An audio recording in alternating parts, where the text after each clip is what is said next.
وہ ایک بڑا قصبہ تھا، میں اس کے تھانے کا انچارج تھا۔ ایک شادی شدہ آدمی جوان لاپتہ ہو گیا۔ وہ اپنے ماں باپ سے الگ اپنی بیوی کے ساتھ رہتا۔ ان کا ایک دودھ پیتا بچہ تھا۔ تھانے میں لاپتہ آدمی کا باپ اور محلے کے 2 آدمی رپورٹ دینے آئے تھے۔ لاپتہ آدمی کا نام نصیر تھا۔ اس نے اپنی بیوی سے کہا تھا کہ وہ ایک گاؤں جائے گا اور دوپہر تک واپس آ کر دکان کھولے گا۔ اس کا کاروبار لکڑی کے فرنیچر کا تھا۔ وہ فرنیچر 2 کاریگروں سے بنوا کر دکان میں رکھا کرتا۔ اس نے اپنی بیوی کو اس گاؤں کا نام نہیں بتایا تھا جہاں اس نے جانا تھا۔ وہ واپس نہیں آیا، رات کو بھی نہ آیا۔ اگلا دن بھی گزر گیا اور پھر اگلی رات بھی گزر گئی۔ 2 دن اور گزر گئے تو یہ لوگ تھانے میں آ گئے۔ میں نے ان سے پوچھا کہ وہ پہلے بھی کبھی اس طرح گیا ہے کہ جلدی آنے کا کہہ گیا ہو اور زیادہ دن بعد آیا ہو۔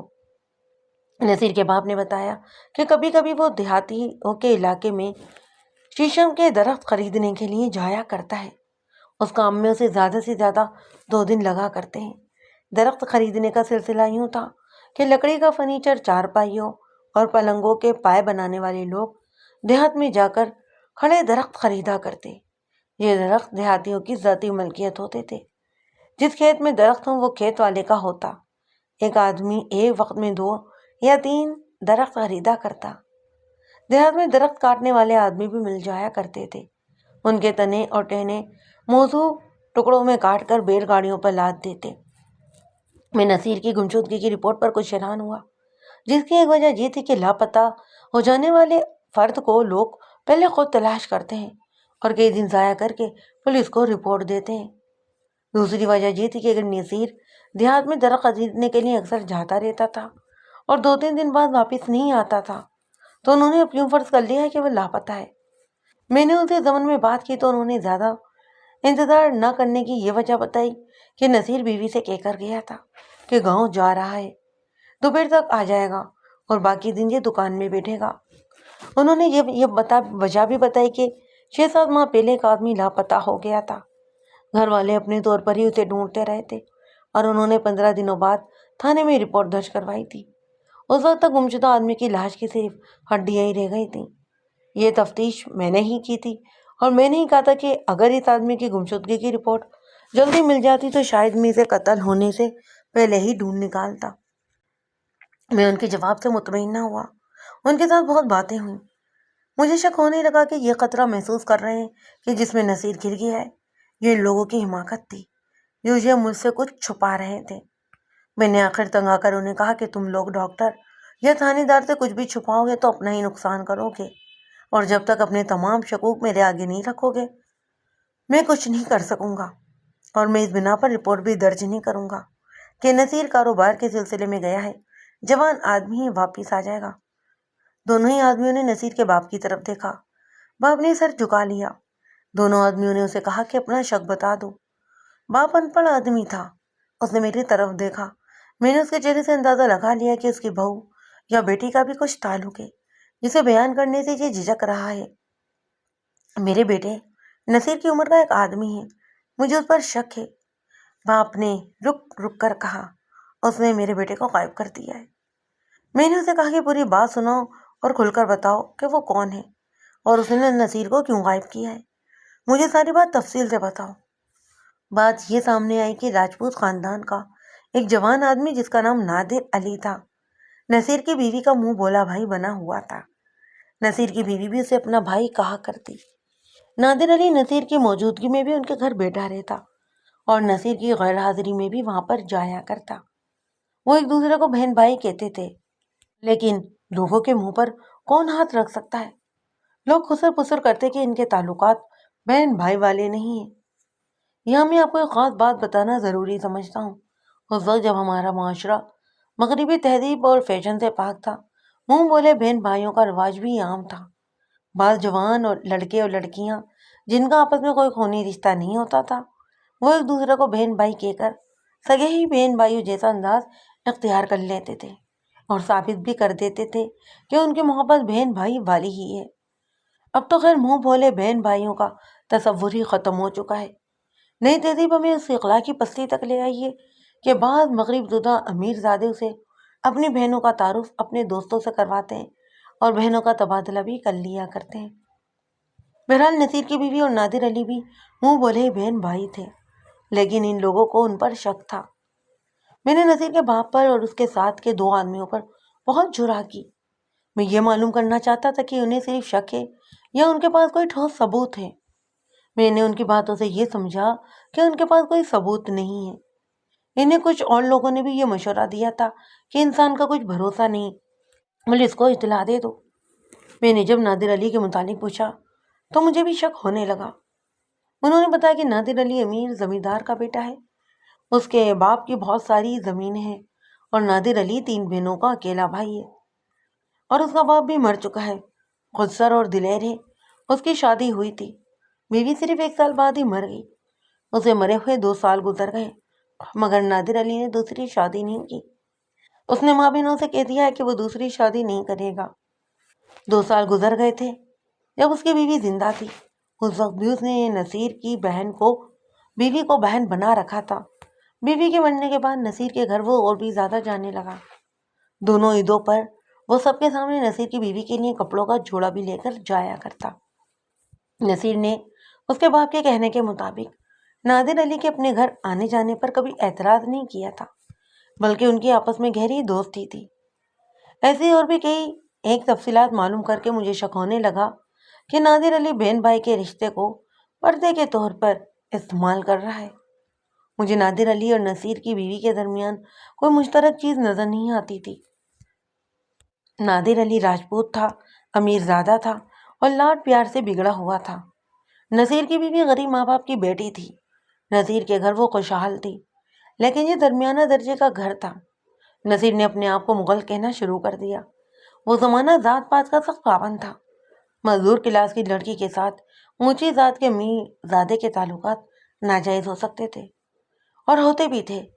بہن بھائی والا پیار نہیں ہو سکتا تھا۔ پر نصیر کا باپ اور اس کے ساتھ آئے ہوئے آدمیوں نے اس شک کا بھی اظہار کیا کہ نصیر جب درختوں کی خریداری کے لیے جایا کرتا ہے تو اس کے پاس خاصی رقم ہوتی ہے۔ ہو سکتا ہے کہ کسی نے رقم کے لالچ میں اسے قتل کر دیا ہو، لیکن وہ زیادہ تر شک نادر علی پر ہی کر رہے تھے۔ کیا آپ لوگ مجھے بتا سکتے ہیں کہ نصیر جس روز گھر سے گیا اس روز نادر علی بھی کہیں چلا گیا تھا؟ میں نے پوچھا۔ ہم یہ تو نہیں بتا سکتے کہ وہ اس روز شہر سے باہر چلا گیا تھا، ان تینوں میں سے ایک نے کہا۔ وہ پرسوں سے غائب ہوا ہے۔ ہوا یوں کہ ہم نے 2 معزز آدمی ساتھ لیے اور نادر علی کے گھر آ گئے۔ اسے بتایا کہ نصیر گھر سے غائب ہے۔ اس نے ہمیں تسلی دی کہ وہ بچہ تو نہیں آ جائے گا۔ اس کا انداز بتا رہا تھا کہ وہ ہماری بات توجہ سے بھی نہیں سن رہا تھا، بلکہ ٹال مٹول کر رہا تھا۔ آخر ایک معزز بزرگ نے اسے کہا کہ دیکھو بیٹا، یہ بات ٹھیک نہیں۔ تمہارا باپ بڑا ہی شریف اور عزت دار آدمی تھا، ہمیں در پردہ بتا دو، ہم پولیس کو نہیں بتائیں گے۔ وہ حیران سا ہو کے سبھی کو دیکھنے لگا۔ بزرگ نے اور صاف الفاظ میں کہا کہ تم نے نصیر کی بیوی کی خاطر نصیر کو غائب کروا دیا ہے۔ اپنی ذات کی عزت رکھو بیٹا۔ وہ غصے میں آ گیا، کہنے لگا کہ تم لوگ مجھ پر اس عورت کے متعلق شک کر رہے ہو جو میری بہن ہے۔ تم یہ کہہ رہے ہو کہ میں اس عورت کے ساتھ شادی کرنا چاہتا ہوں، اسی لیے میں نے اس کے خاوند کو غائب کر دیا ہے۔ دوسرے بزرگ نے کہا کہ ہم یہی کہہ رہے ہیں، ہم جانتے ہیں کہ تم بہت امیر کبیر ہو، مگر ہم تمہاری برادری کے ہی بزرگ ہیں۔ ہم اپنی برادری اور اپنی ذات کو رسوا نہیں ہونے دیں گے۔ راجپوت برادری کے سبھی لوگ تمہیں شک کی نظر سے دیکھتے ہیں۔ اگر نہیں مانو گے تو یہ لوگ پولیس میں تمہارا نام مشتبہ میں لکھوا دیں گے۔ نادر علی اٹھ کھڑا ہوا اور بولا کہ مجھے معلوم ہے کہ نصیر کون کون سے گاؤں جایا کرتا ہے، میں اس کے پیچھے جا رہا ہوں اور اسے لے کر ہی واپس آؤں گا۔ یہ کہہ کر وہ گھر سے نکل گیا۔ یہ پرسوں کی بات ہے، ابھی تک وہ واپس نہیں آیا تھا۔ یہ تینوں ہی آدمی ذہین معلوم نہیں ہوتے تھے، ان پر تھانے کا ڈر بھی سوار تھا، اور جوان آدمی کا لاپتہ ہو جانا بھی ان کے لیے بہت بڑا حادثہ تھا۔ میری ضرورت یہ تھی کہ وہ مجھے زیادہ سے زیادہ معلومات اور چھوٹی سے چھوٹی تفصیل فراہم کرتے، مگر وہ تو جیسے اس کوشش میں تھے کہ جو کچھ بھی مجھ سے چھپا سکتے ہیں چھپا لیں۔ میرے فرائض ایسے تھے کہ میں انہیں ٹال نہیں سکتا تھا، حالانکہ ٹالنے بلکہ جان چھڑانے کا جواز بھی موجود تھا۔ انہوں نے جب نادر علی کی بات سنائی اور بتایا کہ وہ کہیں چلا گیا ہے تو میں نے ذہن میں یہ شک نوٹ کر لیا تھا کہ یہ شخص اس واردات میں ملوث ہے۔ اسے امید ہوگی کہ نصیر کو غائب کرنے کا شک اس پر نہیں کیا جائے گا۔ مگر اس کی برادری کے بزرگوں نے اسی کو جا پکڑا اور صاف طور پر یہ بھی کہہ دیا کہ اس کا نام مشتبوں میں لکھوا دیا جائے گا۔ نادر علی عادی مجرم تو تھا نہیں کہ وہ جرم کی بات کی بھی سوچ سکتا۔ اس نے جب دیکھا کہ سب سے پہلا شک اسی پر کیا گیا ہے تو وہ یہ کہہ کر بھاگ نکلا کہ وہ نصیر کو لے کر واپس آئے گا۔ اس کا مطلب یہی ہو سکتا تھا کہ اس نے جوانی کی عمر میں دوسری شادی نہیں کی تھی، وہ نصیر کی بیوی کے ساتھ شادی کرنا چاہتا تھا۔ اس نے نصیر کو راستے سے ہٹانے کے لیے اسے غائب کر دیا ہوگا۔ یہ بھی ممکن تھا کہ نصیر کی بیوی بھی اس کے جرم میں شامل ہو۔ اگر نادر علی باقاعدہ پلان کے تحت بھاگا تھا تو نصیر کی بیوی کو بھی نادر علی کے پیچھے گھر سے غائب ہونا اور اسے جا ملنا تھا۔ یہ ساری ہی میری قیاساریاں تھیں۔ اگر ان دونوں نے یہی پلاننگ بنائی تھی تو یہ ان کی بہت بڑی حماقت تھی۔ انہیں گرفتار ہونا اور سزا پانا تھا۔ یہ میرا مشاہدہ اور تجربہ ہے کہ جنسیت ایسا جذبہ ہے جو انسان کو پاگل کر دیتا ہے۔ انسان حیوان بن جاتا ہے اور عقل سے محروم ہو جاتا ہے۔ حیوان ایک مادہ پر ایک دوسرے کو لگن کر دیتے ہیں۔ یہی حال انسان کا بھی ہو جاتا ہے۔ مجھے شک ہونے لگا کہ یہی حال نصیر کی بیوی اور نادر علی کا ہوا ہے، اور وہ انسانی عقل کی سطح سے بہت نیچے اتر آئے ہیں۔ ان کی شادی نصیر کی موجودگی میں ہرگز نہیں ہو سکتی تھی، اور اس کی غیر حاضری میں بھی ان کی شادی ممکن نہیں تھی، کیونکہ دونوں کی ذاتوں میں بہت بڑا فرق تھا۔ میں اچھی طرح جانتا تھا کہ اس قصبے میں راجپوت برادری اپنے قواعد و ضوابط کی سختی سے پابندی کرواتی تھی۔ یہی وجہ تھی کہ جو ہی برادری کو پتہ چلا نادر علی پر شک کیا جا رہا ہے تو دو بزرگ فوراً اس کے ہاتھ جا دھمکے اور اسے کہا کہ وہ نصیر کے متعلق بتا دے، ورنہ پولیس کو بتا دیا جائے گا۔ میرے لیے یہ کوئی عجیب بات نہیں تھی کہ ان دونوں نے بھاگنے کی پلاننگ بنائی ہوگی۔ میں آپ کو یہی پہلے ہی بتا چکا ہوں کہ جذبات میں آ کر یہ لوگ جرم کرتے ہیں تو وہ بہت ہی بڑی دلچسپ کہانیاں بن جاتے ہیں۔ میں نے کیس بہرحال رجسٹر کر لیا، کاغذی کارروائی بھی مکمل کر لی، اور نصیر کے باپ سے پوچھا کہ نصیر اکثر کہاں درخت خریدنے جایا کرتا تھا۔ اس نے 3 گاؤں کے نام بتائے۔ یہ بہت دور نہیں تھے، میرے ہی تھانے کے گاؤں تھے۔ کوئی 3 میل دور تھا تو کوئی 4 میل دور۔ وہاں درختوں کی بہتات تھی جو لوگوں کی ذاتی ملکیت تھے۔ میں نے نصیر کے باپ اور اس کے ساتھیوں کو چند ایک ضروری ہدایت دے کر فارغ کر دیا، اور پہلی کارروائی یہ کی کہ اپنے SI اور ایک ہیڈ کانسٹیبل کو یہ کام سونپا کہ وہ الگ الگ ان گاؤں میں جائیں اور معلوم کریں کہ نصیر درخت لینے آیا تھا یا نہیں۔ میں نے انہیں یہ شک بتایا کہ نصیر کے پاس رقم ہوگی جس کے لالچ میں شاید اسے قتل کر دیا گیا ہو۔ بہرحال SI اور ہیڈ کانسٹیبل کو معلوم تھا کہ انہیں نصیر کا سراغ کس طرح لگانا ہے۔ وہاں ان کی مدد کے لیے نمبردار اور چوکیدار وغیرہ بھی موجود تھے۔ انہیں روانہ کر کے میں نے متعلقہ افراد کے متعلق معلومات فراہم کرنے والی اپنی مخبری چلا دی۔ میں آپ کو اپنی کہانیوں میں بتا چکا ہوں، یہ مخبر لوگ وہ ہوتے ہیں جسے آپ پولیس کی آنکھیں اور کان کہہ سکتے ہیں۔ آپ کے محلے میں 1-2 آدمی ایسے ہوتے ہیں جنہیں آپ ہر دل لذیذ، ملنسار اور ہر کسی کے کام آنے والا سمجھتے ہیں، پر وہ پولیس کے مخبر ہوتے ہیں۔ یہ آپ کے گھر کی ہر بات سے واقف ہوتے ہیں۔ ان کے علاوہ سرکاری مخبر بھی ہوتے ہیں۔ میں نے اپنے ان مخبروں کو کام پر لگا دیا، اور اس کے ساتھ ہی ایک انتظام یہ بھی کیا کہ نصیر کے گھر پر نظر رکھنے کے لیے آدمی مقرر کر دیے۔ میں نصیر کی بیوی کی نقل و حرکت دیکھنا چاہتا تھا۔ مجھے توقع تھی کہ رات کو نادر علی اس کے پاس آئے گا اور یہ عورت کہیں چلی جائے گی۔ دوسرے دن تک مجھے خاصی رپورٹیں مل چکی تھیں۔ نصیر کی بیوی اور نادر کے متعلق انہیں باتوں کی تصدیق ہوئی کہ انہوں نے اعلان کر رکھا ہے کہ وہ منہ بولے بہن بھائی ہیں، لیکن ان کے تعلقات مشکوک ہیں، اور بعض عورتیں کہتی ہیں کہ جوان لڑکی نے 2 خاوند رکھے ہوئے ہیں۔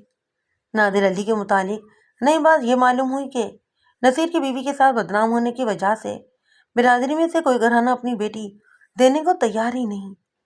اس کی پہلی بیوی جب زندہ تھی تو بھی وہ نصیر کے گھر اسی طرح گھسا رہتا تھا۔ نادر علی کی بیوی کے ماں باپ سے پتہ چلا کہ انہیں نادر علی سے کوئی شکایت نہیں تھی، نہ ہی ان کی بیٹی نے کبھی کوئی شکایت کی تھی کہ نادر علی اس کے ساتھ اچھا سلوک نہیں کرتا۔ وہ کہا کرتی تھی کہ لوگوں نے بے فضول میں نادر علی کو بدنام کر رکھا ہے۔ اس کے اور نصیر کی بیوی کے تعلقات بہن بھائی والے ہی تھے۔ یہ رپورٹ میرے لیے عجیب تھی۔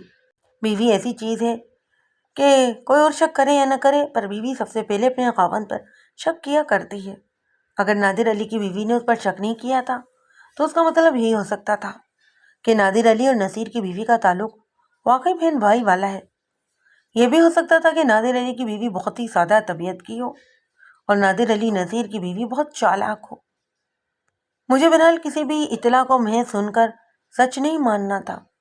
میں نے اپنے مخبروں سے کہا کہ مجھے یہ معلوم کر دیں کہ نادر علی کی بیوی کس بیماری سے مری تھی اور اس کا علاج کس نے کیا تھا۔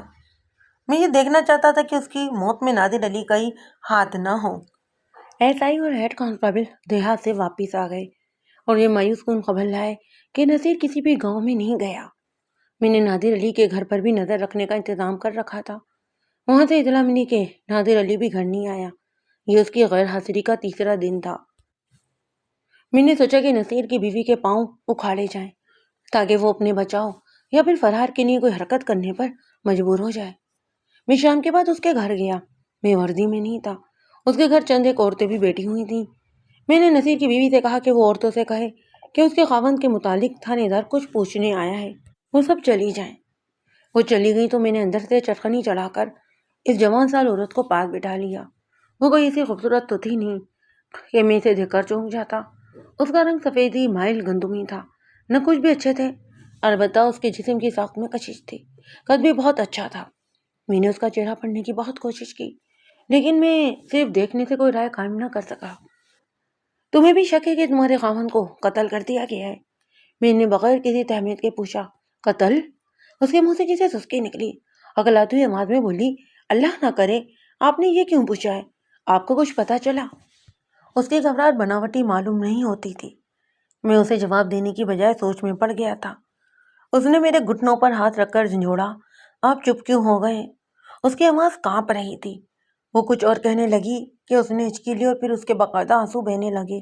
میں نے دیکھا کہ وہ قتل پر تڑپ اٹھی ہے اور اس کی حالت بہت غیر ہو گئی ہے، تو میں نے اسے قتل پر ہی پن ڈاؤن کیے رکھا۔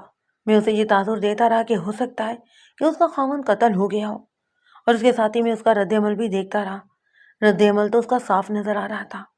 میں یہ دیکھنے کی کوشش کر رہا تھا کہ اس رد عمل میں بناوٹ کتنی ہے، پر مجھے بناوٹ نظر نہیں آ رہی تھی۔ انہیں کس نے قتل کیا ہوگا؟ اس نے تڑپتے ہوئے پوچھا۔ نادر علی نے۔ اب تو اس کا رد عمل دیکھنے ہی والا تھا۔ اس کا رنگ لاش کی طرح ہو گیا، منہ کھل گیا، آنکھیں ٹھہر گئیں۔ یہ حیرت کا اور شدید صدمے کا تاثر تھا اس پر، جیسے غشی طاری ہونے لگی تھی۔ اس نے ایسا ایسا دائیں بائیں سر ہلایا اور اس کے ہونٹوں سے سرگوشی نکلی، نہیں نہیں، یہ نہیں ہو سکتا۔ میں نے پوچھا، کیوں نہیں ہو سکتا؟ کیا نادر علی اتنا دلیر نہیں ہے؟ بہت دلیر ہے وہ، اس نے کہا۔ بھائی اپنی بہن کو اپنے ہاتھوں بیوہ نہیں کر سکتا؟ بھائی ہے وہ میرا۔ وہ ہے کہاں؟ میں نے پوچھا۔ نادر علی کہاں ہے؟ 3 روز سے میرے پاس بھی نہیں آیا، اس نے جواب دیا۔ میں کل اس کے گھر گئی تھی، وہ گھر میں بھی کسی کو بتائے بغیر کہیں چلا گیا ہے۔ اس نے میرے گھٹنوں پر دونوں ہی ہاتھ رکھ کر مجھے زور سے جھنجھوڑا اور بولی، آپ کو اپنے اللہ کا واسطہ ہے مجھے بتا دیں کہ میرے خاوند کیا قتل ہو گیا ہے، اور آپ نے یہ کیوں کہا ہے کہ اسے نادر علی نے قتل کیا ہے؟ اور میں تمہیں اللہ کا واسطہ ہی دے کر کہتا ہوں کہ مجھے سچی بات بتا دو۔ میں نے کہا، میں بے شک تھانے دار ہوں، لیکن میرا کام صرف یہ نہیں کہ مجھے جس پر شک ہوتا ہے اسے پکڑ کر لے جاؤں، میں اس کے الٹ بھی کام کر سکتا ہوں۔ تمہارے دل میں جو کچھ ہے نا، وہ مجھے بتا دو، پھر دیکھنا میں کس طرح تمہاری مدد کرتا ہوں۔ میرے دل میں کچھ بھی نہیں ہے، اس نے جھنجھلا کر کہا۔ میں جو پوچھتی ہوں نا، آپ وہ بتائیں۔ اس کے متعلق یقین نہیں کہ نصیر قتل ہو گیا ہے، میں نے کہا۔ اس کے باپ نے شک کا اظہار کیا ہے، کسی کو کچھ پتا نہیں کہ وہ کہاں گیا ہے۔ تم نے انہیں کچھ بتایا تھا؟ وہ مجھے یہ کہہ کر نکل گئے تھے کہ میں گاؤں جا رہا ہوں، دوپہر تک آ جاؤں گا۔ اس نے کہا، مجھے انہوں نے یہ نہیں بتایا تھا کہ وہ کون سے گاؤں جا رہے ہیں۔ تمہیں نادر علی کب ملا تھا؟ جس دن وہ یعنی کہ نصیر گئے، اس سے اگلے روز آیا تھا، اس نے جواب دیا۔ اور مجھ سے پوچھا، یہ کس نے کہا ہے کہ نادر علی نے انہیں قتل کر دیا ہے؟ میں نے واضح کر دینا بہتر سمجھا۔ میں نے کہا، تم نے نادر علی کو منہ بولا بھائی بنا رکھا ہے، لیکن تم دونوں ایک ماں کے پیٹ سے پیدا نہیں ہوئے، اور تمہارا باپ بھی ایک نہیں۔ شک کرنے والے کسی وجہ سے ہی شک کرتے ہیں نا۔ آپ مجھے کوئی نئی بات نہیں بتا رہے، اس نے کہا۔ باتیں بنانے والی عورتوں کو میں اچھی طرح جانتی ہوں، مجھ پر تو وہ شک کرتی ہیں، میں ان کی سچی باتیں ان کے منہ پر بتا سکتی ہوں۔ آپ جو چیز چاہے سمجھ لیں، میں آپ کو یقین بھلا کیسے دلا سکتی ہوں؟ میں اور نادر بہن بھائی ہیں۔ اس کے پاس اپنی پاک بازی کا کوئی ثبوت نہیں تھا اور میرے پاس اس کا کوئی ثبوت نہیں تھا کہ وہ پاک باز نہیں ہے۔ اور یہ میرا مسئلہ نہیں تھا کہ اس کا چال چلن اچھا ہے یا برا، میں کوئی سراغ لینے آیا تھا اور مجھے دیکھنا یہ تھا کہ کیا نصیر کو نادر علی نے غائب کیا ہے۔ اگر اسی نے کیا ہے تو نصیر کی بیوی کا بھی اس میں ہاتھ ہے۔ مجھے معلوم تھا کہ نصیر کی بیوی اپنی زبان سے اقبال جرم نہیں کرے گی۔ اس مقصد کے لیے مجھے ایسے حالات پیدا کرنے تھے کہ وہ اپنی زبان سے بول اٹھے، یا مجھے اتنی شہادت اور ثبوت اکٹھا کرنے تھے کہ اس کے اقبال جرم کی ضرورت ہی نہ رہے۔ میں نہایت آہستہ آہستہ اس کی طرف بڑھ رہا تھا۔ میں نے دیکھا کہ یہ غمزدہ ضرور تھی لیکن خوفزدہ نظر نہیں آتی تھی۔ میں نے کہا، نادر علی کی بیوی کو مرے ہوئے 2 سال ہو گئے، وہ جوانی کی عمر میں ہے، اس نے دوسری شادی کیوں نہیں کی؟ شادی سے انکار کیوں کر دیا ہے؟ یہ آپ کو کس نے بتایا ہے کہ وہ شادی سے انکار کر رہا ہے؟ نصیر کی بیوی نے کہا، اس کی ماں سے پوچھ لیں اور اس کی بہنوں سے پوچھ لیں، پھر اس نے شادی کیوں نہیں کی؟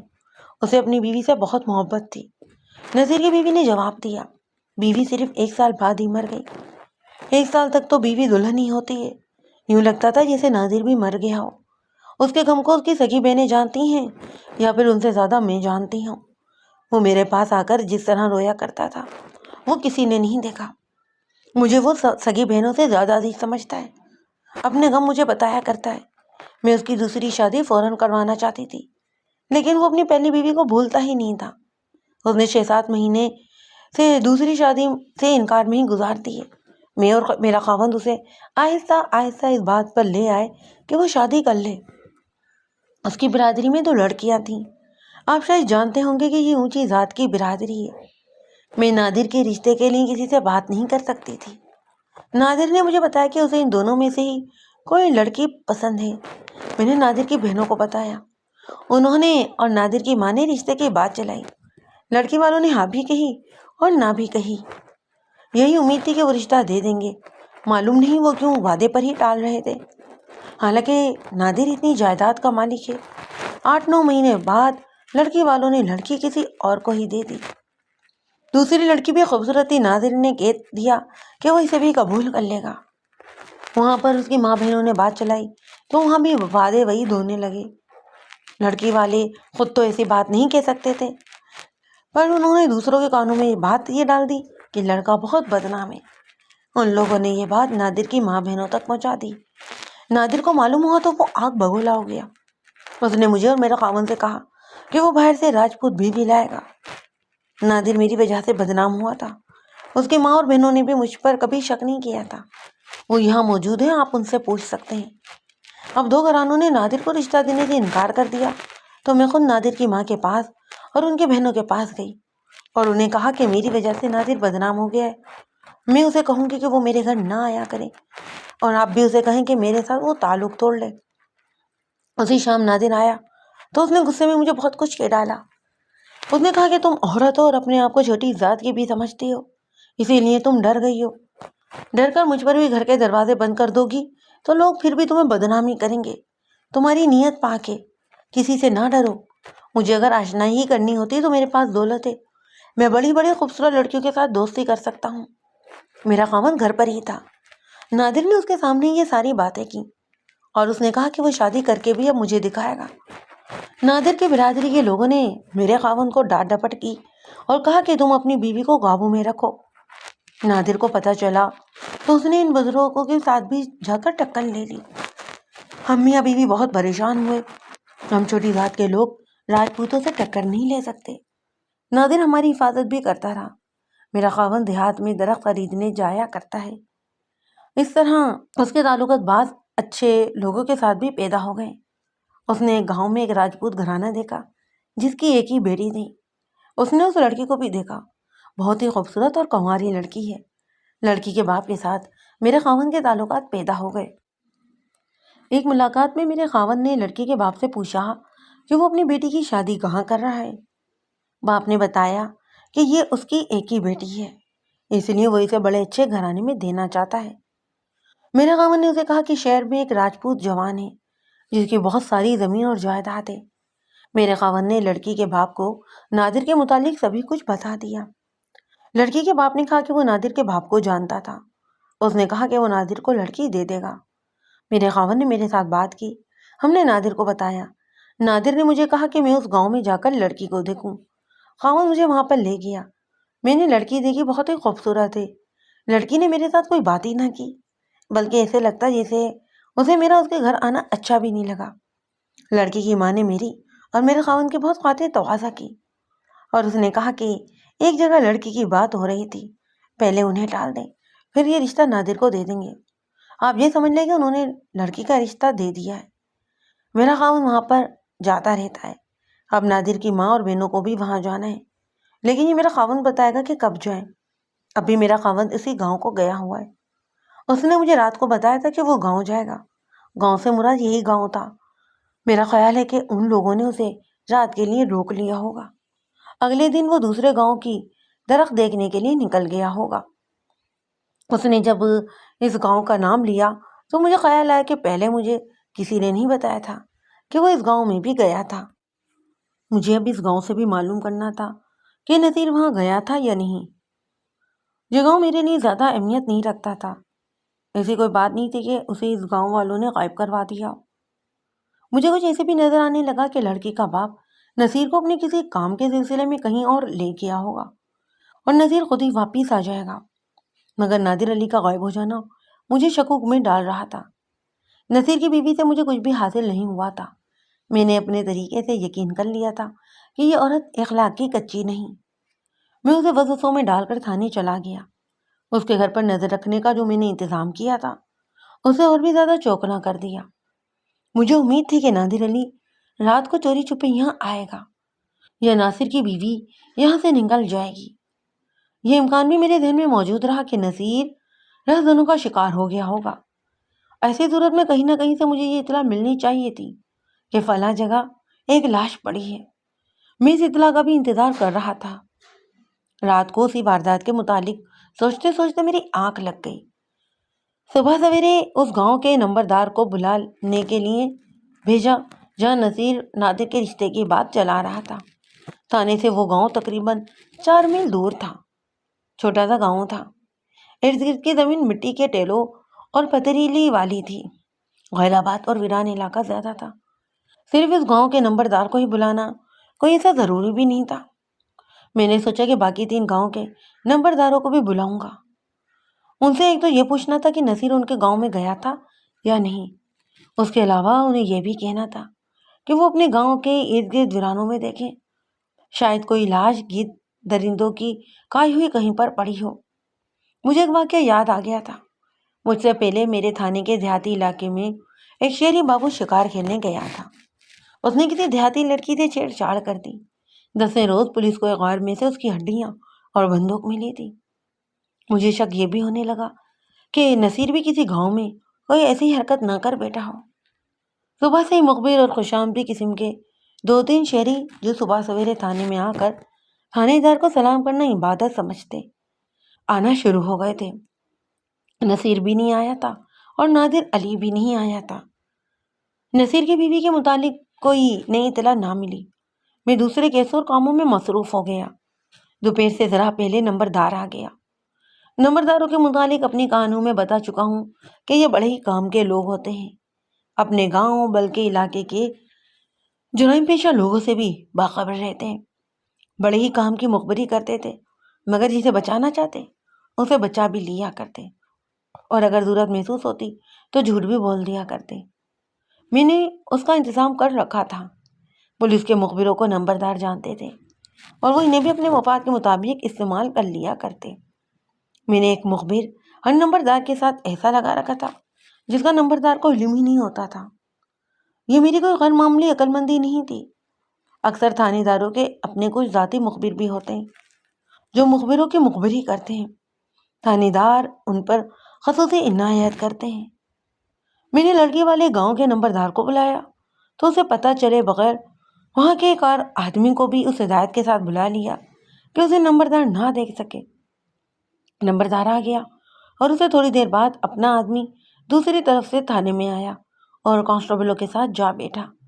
میں نے نمبردار سے نذیر کے متعلق پوچھا۔ نمبردار نے کہا کہ وہ اسے نہیں جانتا۔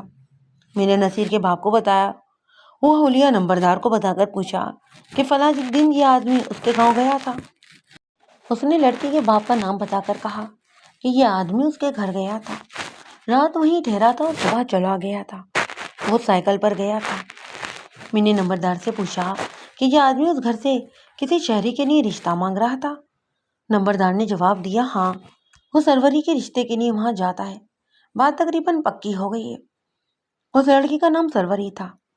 میں نے نمبردار سے بہت کچھ پوچھا، لیکن اس نے یہی کچھ بتایا جو وہ بتا چکا تھا۔ میں نے اسے ادھر ادھر کر دیا اور اس کے گاؤں کے اپنے ہی آدمی کو بلایا۔ اسے یہی پوچھا جو نمبردار سے پوچھا تھا۔ اس نے بڑی تفصیل سے رپورٹ دی۔ یہ یاد رکھے کہ کسی چھوٹے گاؤں میں کسی کے گھر مہمان جائے تو پھر سارے ہی گاؤں کو پتہ چل جاتا ہے۔ یہ آدمی نصیر ہمارے گاؤں میں سروری کے گھر کبھی کبھی آتا ہے، اس نے بتایا۔ اس روز بھی آیا تھا اور وہ سائیکل پر تھا۔ رات وہیں پر ٹھہرا، صبح وہاں سے چلا گیا۔ رشتہ پکا ہو گیا ہے۔ سروری کے باپ نے تو پکا کر دیا ہے، لیکن لڑکی مشکل سے مانے گی۔ اس نے جواب دیا، ہو سکتا ہے کہ لڑکی بارات آنے سے پہلے ہی غائب ہو جائے۔ مجھے لڑکی کے رشتے کے ساتھ کوئی سروکار نہیں ہونا چاہیے تھا۔ بات دلچسپ معلوم ہوتی تھی، اسی لیے میں نے محض تفریح کے لیے اپنے اس آدمی سے پوچھا کہ سروری کیوں نہیں مانے گی اور وہ کس کے ساتھ غائب ہو جائے گی۔ گاؤں میں راجپوت ذات کا ایک بڑا ہی خوبرو جوان آدمی ہے، اس نے بتایا۔ زمینداری کے لحاظ سے خوشحال ہے، لیکن بڑا ہی جابر آدمی ہے۔ نامی گرامی وارداتی ہے اور 10 نمبری اس کے دوست ہیں۔ اس کے آگے کوئی سر نہیں اٹھاتا۔ نمبردار اسی کی برادری کا ہے۔ نمبردار کی اس کی گہری دوستی ہے۔ اس کا نام فیض ہے۔ سروری اور فیض کا یارانہ اتنا ہے کہ ہر رانجھے کا کیا ہوگا۔ فیض شادی شدہ ہے، لیکن اس نے اپنی بیوی کو کبھی نہیں بسایا۔ بیوی میکے میں بیٹھی ہے۔ سروری نے کہہ رکھا کہ فیض کے سوا کسی اور سے وہ شادی نہیں کرے گی۔ فیض سروری کے باپ سے رشتہ مانگ چکا ہے، لیکن باپ رشتہ نہیں دے رہا۔ وہ بھی راجپوت ہی ہے اور بہت شریف آدمی ہے۔ اس کے 2 بیٹے ہیں جو سروری سے چھوٹے ہیں۔ ایک کی عمر 18 سال کے لگ بھگ ہے اور دوسرے کی 15-16 سال۔ اپنے باپ کی طرح دونوں ہی شریف ہیں۔ فیض نے سروری کے باپ سے کہہ رکھا ہے کہ سروری اسی کے گھر آباد ہوگی، کوئی اور اسے لے کر نہیں جا سکے گا۔ برادری کا کوئی بھی آدمی فیض کو نہیں روک سکتا۔ سبھی جانتے ہیں کہ وہ سروری کو غائب کروا سکتا ہے۔ سروری خود بھی غائب ہونے کو تیار ہے، اور اب یہ شہری آدمی یعنی کہ نصیر سروری کے رشتے کے لیے آتا ہے۔ سنا ہے کہ بات پکی ہو گئی ہے اور اب لڑکی کی ماں دن مقرر کرنے کے لیے آئے گی۔ سارا ہی گاؤں دیکھ رہا ہے کہ اس شادی کا انجام کیا ہوگا۔ اس سے پہلے گاؤں کے ایک لڑکی کے ساتھ رشتہ طے ہو گیا تھا۔ جس روز شادی کا دن مقرر ہوا، اسی شام لڑکا اپنے گاؤں میں نظر نہ آیا۔ شام کے بعد لالٹین اٹھا کر گاؤں والے تلاش میں نکلے۔ وہ گاؤں سے تھوڑی دور ورانے میں پہنچے تو وہ بے ہوش پڑا ہوا پایا گیا۔ اسے اٹھا کر گاؤں میں لائے، ہوش میں آ گیا، لیکن بتاتا نہیں تھا کہ اسے ہوا کیا تھا۔ بار بار یہی کہتا کہ سروری کے ساتھ شادی نہیں کروں گا۔ مقرر کیا ہوا دن منسوخ کر دیا گیا۔ لڑکا کے دن آہستہ آہستہ چلتا پھرتا رہا۔ بعض لوگ کہتے تھے کہ فیض نے یا سروری نے کسی ایسے عامل یا پیر فقیر سے جس کے قبضے میں جن ہے، اس لڑکے کو جنات سے مروا دیا یا پٹوایا ہے اور کہلوایا یہ ہے کہ وہ سروری کے ساتھ شادی نہ کرے۔ اسی لیے لڑکا سروری کا نام سن کر ہی ڈر جاتا ہے۔ بے شک بات دلچسپ تھی، لیکن میں اکتا گیا۔ مخبروں کی اگر آپ رپورٹیں ان کی زبانی سنیں تو وہ تھانے داروں کو خوش کرنے کے لیے بات بڑی لمبی کرتے ہیں، اور یہ ظاہر کرنے کے لیے کہ وہ ڈھکے چھپے حالات بھی جانتے ہیں، ذرا ذرا سی باتوں اور غیر متعلق تفصیلات بھی سنانے لگتے ہیں۔ یہ آدمی جو کہ میرا ذاتی مخبر تھا، اور اسے میں نے یہ اعزاز بھی دے رکھا تھا کہ نمبردار کے خلاف بھی مخبری کرے، اس لیے جب بھی آتا میرا دماغ چاٹ جایا کرتا۔ اب اس نے سروری کے رشتے کی کہانی سنانی شروع کی تو میں نے اکتاہٹ محسوس کی، لیکن اس نے جب اس نوجوان کا قصہ سنایا کہ شادی کا دن مقرر ہوا اور یہ نوجوان گاؤں سے کچھ دور بے ہوش پڑا پایا گیا، تو میرے دماغ کی ہر ایک رگ بیدار ہو گئی۔ سراغ رسانی کی حس پھر بڑک اٹھی۔ مخبر نے کہا تھا کہ سروری کے ہونے والے دلہا کو جنات نے مارا پیٹا ہے، لیکن مجھے ان جنات کا سراغ نظر آنے لگا تھا۔ کیا یہ لڑکا زخمی تھا؟ میں نے پوچھا۔ زخم کوئی نہیں تھا، اس نے جواب دیا۔ اس کا منہ کچھ سوجا ہوا تھا اور چہرے پر نیلے نشان تھے۔ جسم پر ڈنڈے، لاٹھی یا پتھر کی کوئی ضرب نہیں تھی، لیکن وہ کہتا تھا کہ اس کے اندر ضربوں کا درد ہے۔ اسے اگر کسی نے یا انسان نے مارا پیٹا تھا تو گھوسے مارے تھے۔ کیا تم بھی یہی سمجھتے ہو کہ اسے جنات نے مارا پیٹا تھا؟ نہیں، اس نے جواب دیا۔ گاؤں میں کسی کی کوئی بات چھپی نہیں رہتی۔ اسے فیض نے خود یا دو ایک آدمیوں سے پٹوایا تھا۔ یہ لڑکا گاؤں میں ہوگا، گاؤں میں ہی ہے، اسے جواب دیا۔ اور مزے کی بات یہ ہے کہ اس کی شادی فیض نے ہی ساتھ والے گاؤں سے کروائی تھی۔ مجھے ایسا محسوس ہونے لگا جیسے میرا مجرم فیض ہے۔ کسی بھی تھانے دار کے لیے جو تفتیش اور سراغ رسانی میں دیانت دار ہو، اس قسم کی اطلاع بڑی کارآمد ہوتی ہے۔ نصیر بھی سروری کے رشتے کی بات نادر کے لیے پکی کر آیا تھا۔ مجھے یوں محسوس ہونے لگا جیسے نصیر فیض کا شکار ہو گیا ہے۔ میں نے اس مخبر کی اس اطلاع پر بھی غور کیا کہ فیض کی دوستی بدماشوں اور وارداتیوں کے ساتھ ہے۔ نمبردار بھی اس کا گہرا دوست ہے۔ ابھی 2 روز گزرے تھے کہ شہر یعنی کہ بڑے قصبے سے ایک نوجوان اور بڑی اچھی شکل و صورت والا آدمی ہمارے گاؤں میں آیا۔ میرے اس خاص آدمی نے بتایا وہ نصیر کے نام کے ایک آدمی کو پوچھتا پھر رہا تھا۔ نصیر وہی آدمی ہے جو سروری کے رشتے کے لیے آیا کرتا ہے۔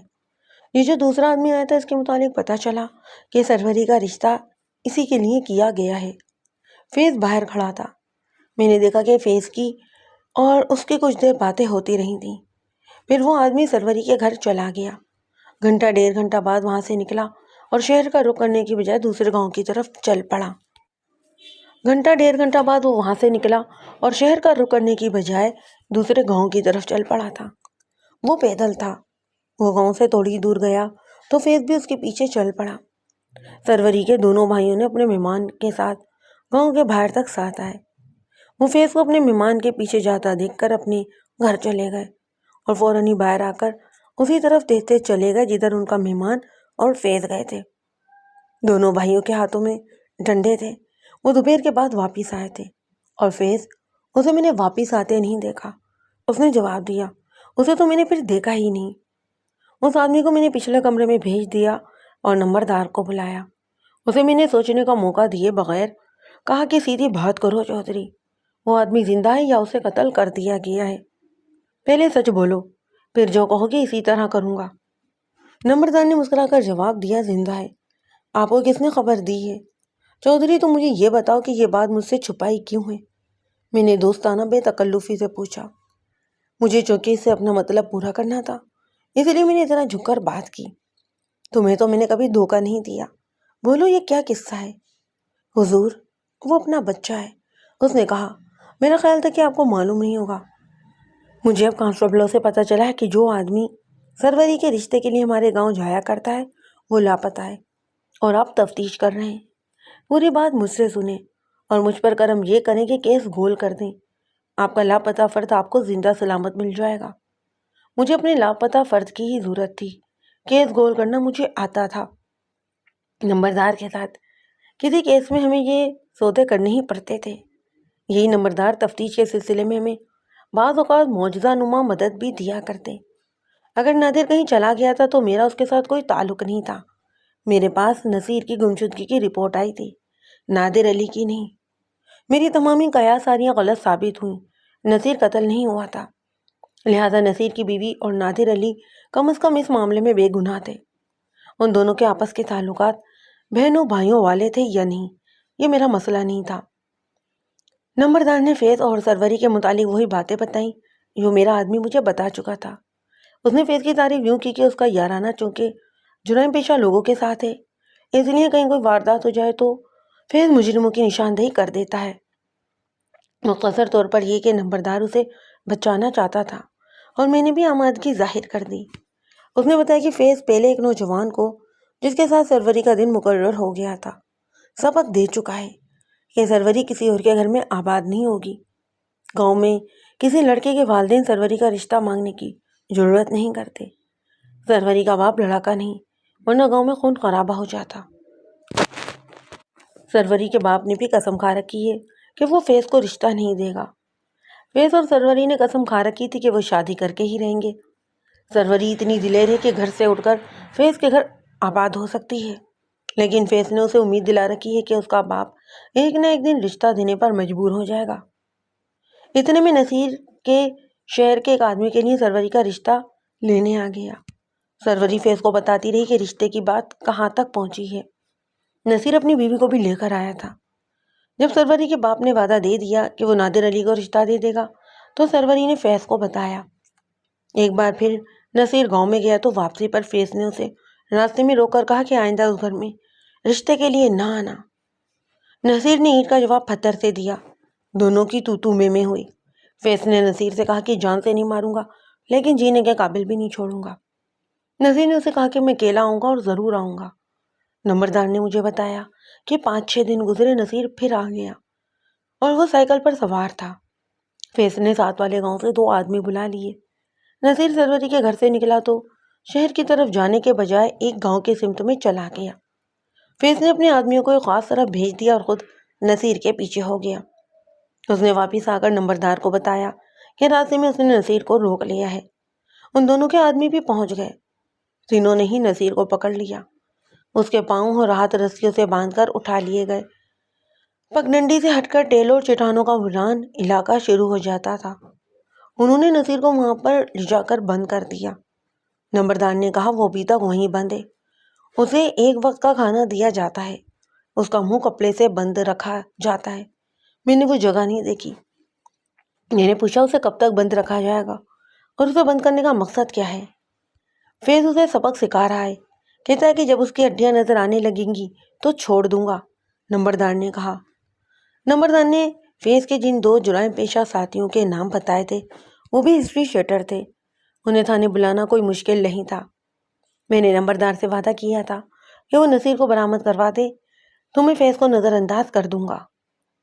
اس کی ساری بات سن کر میں نے اسے کہا کہ وہ بھی گاؤں جائے اور فیض سے کہے کہ نصیر کو شام سے پہلے رہا کر دے۔ جو ہی نصیر آ جائے گا میں اس کیس کو کاغذوں میں دفن کر دوں گا۔ نمبردار کو وہ جگہ معلوم نہیں تھی جہاں نصیر کو قید رکھا گیا تھا۔ میں نے نمبردار سے کہا کہ وہ شام کو میرے پاس آئے اور مجھے بتایا کہ نصیر کو رہا کر دیا گیا ہے۔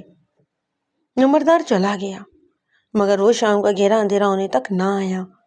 رات بھی گزر گئی۔ دوسرے دن میں نے کانسٹیبل سے کہا کہ وہ چوری چھپے یہ پتہ کرے کہ نصیر آ گیا ہے یا نہیں۔ کانسٹیبل پرائیویٹ کپڑوں میں چلا گیا۔ اس نے واپس آ کر بتایا کہ نصیر نہیں آیا۔ ہاں نادر علی آ گیا ہے۔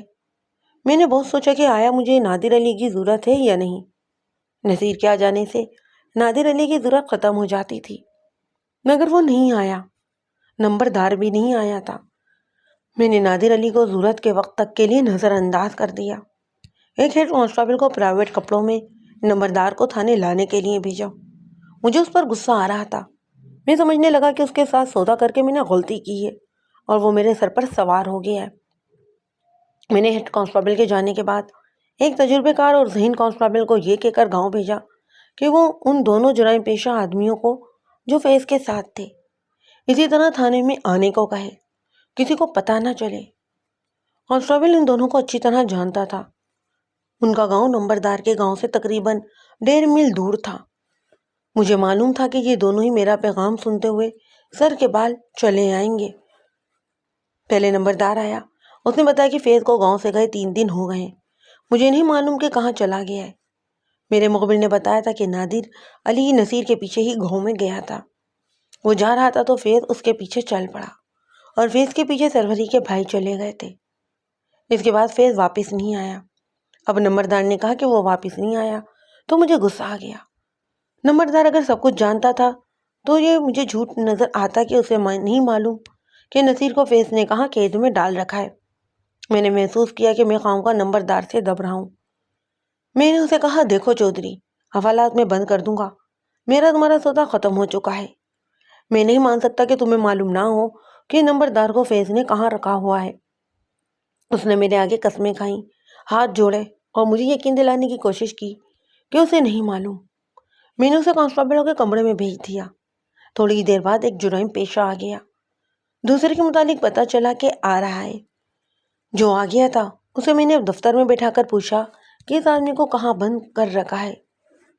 اس نے پسو پیش کی تو میں نے کہا گاؤں کا نمبردار بھی یہاں موجود ہے اور تمہارا دوسرا ساتھی بھی۔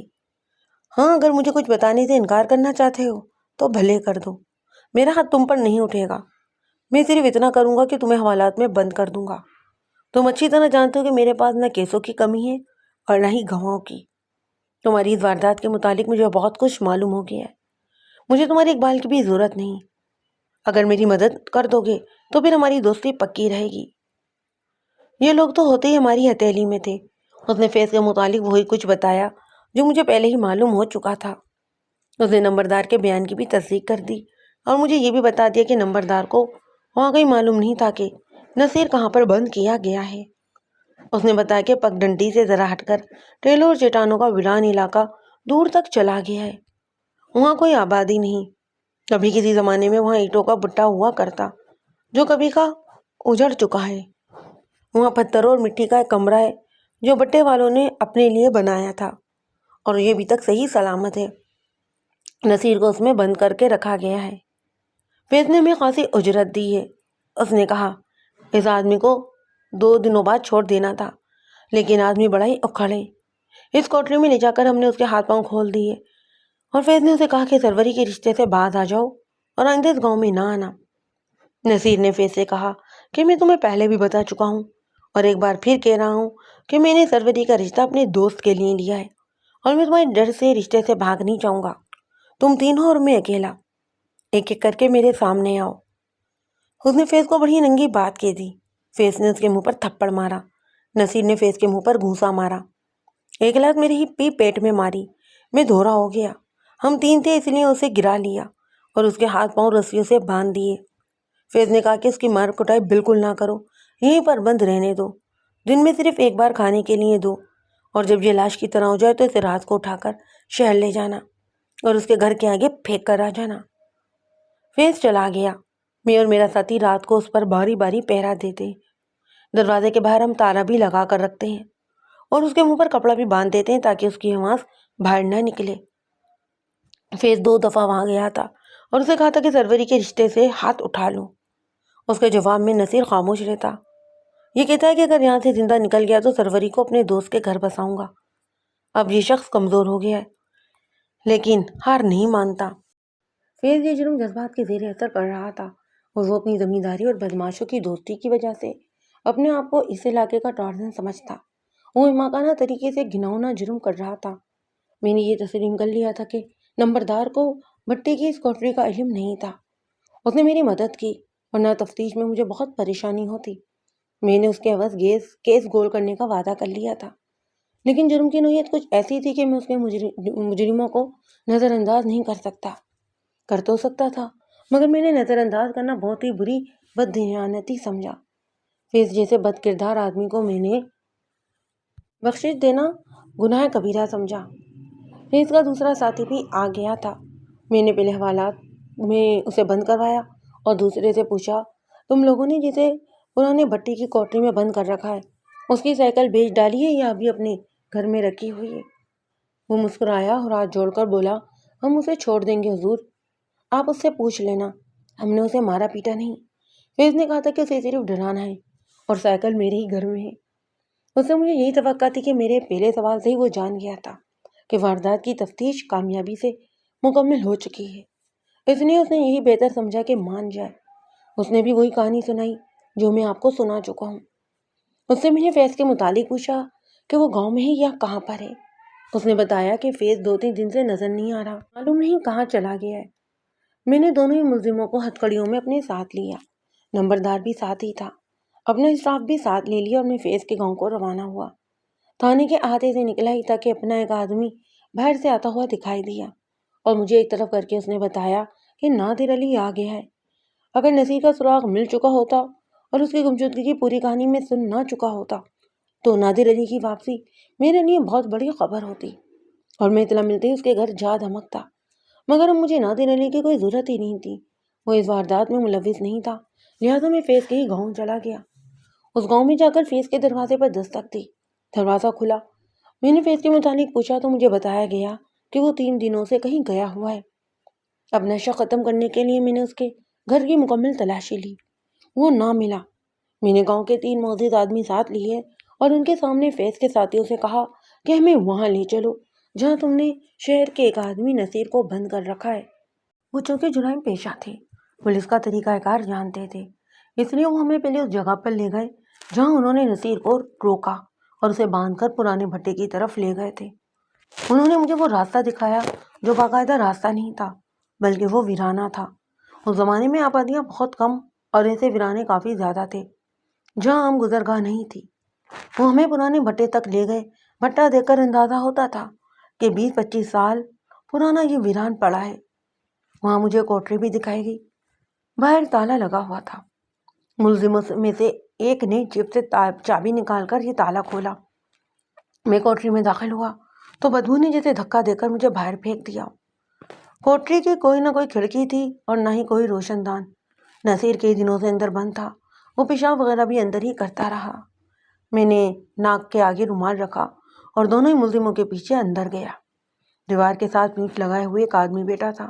اس کے منہ پر کپڑا بندھا ہوا تھا۔ ٹانگیں آگے کو کر کے لمبی رکھی تھی، ٹخنے رسیوں میں جکڑے ہوئے تھے اور ہاتھ پیچھے بندھے ہوئے۔ میرے کہنے پر ملزموں نے اس کے منہ سے کپڑا کھولا، پھر اس کے ہاتھ پاؤں بھی کھول دیے۔ وہ اٹھا۔ وہ بہت کمزور ہو چکا تھا۔ میں نے اسے پہلے کبھی نہیں دیکھا، پھر بھی میں کہہ سکتا تھا کہ یہ جوان آدمی چند ہی دنوں میں بوڑھا ہو گیا ہے۔ اس کی آنکھیں بھی حد کھلی تھیں، چہرے کی بھی ہڈیاں نکل آئی تھیں اور اس کا رنگ لاش کی مانند تھا۔ اس نے گاؤں کے 3 موذن کو میرے کہنے پر اپنا نام، ولدیت اور پتہ بتایا۔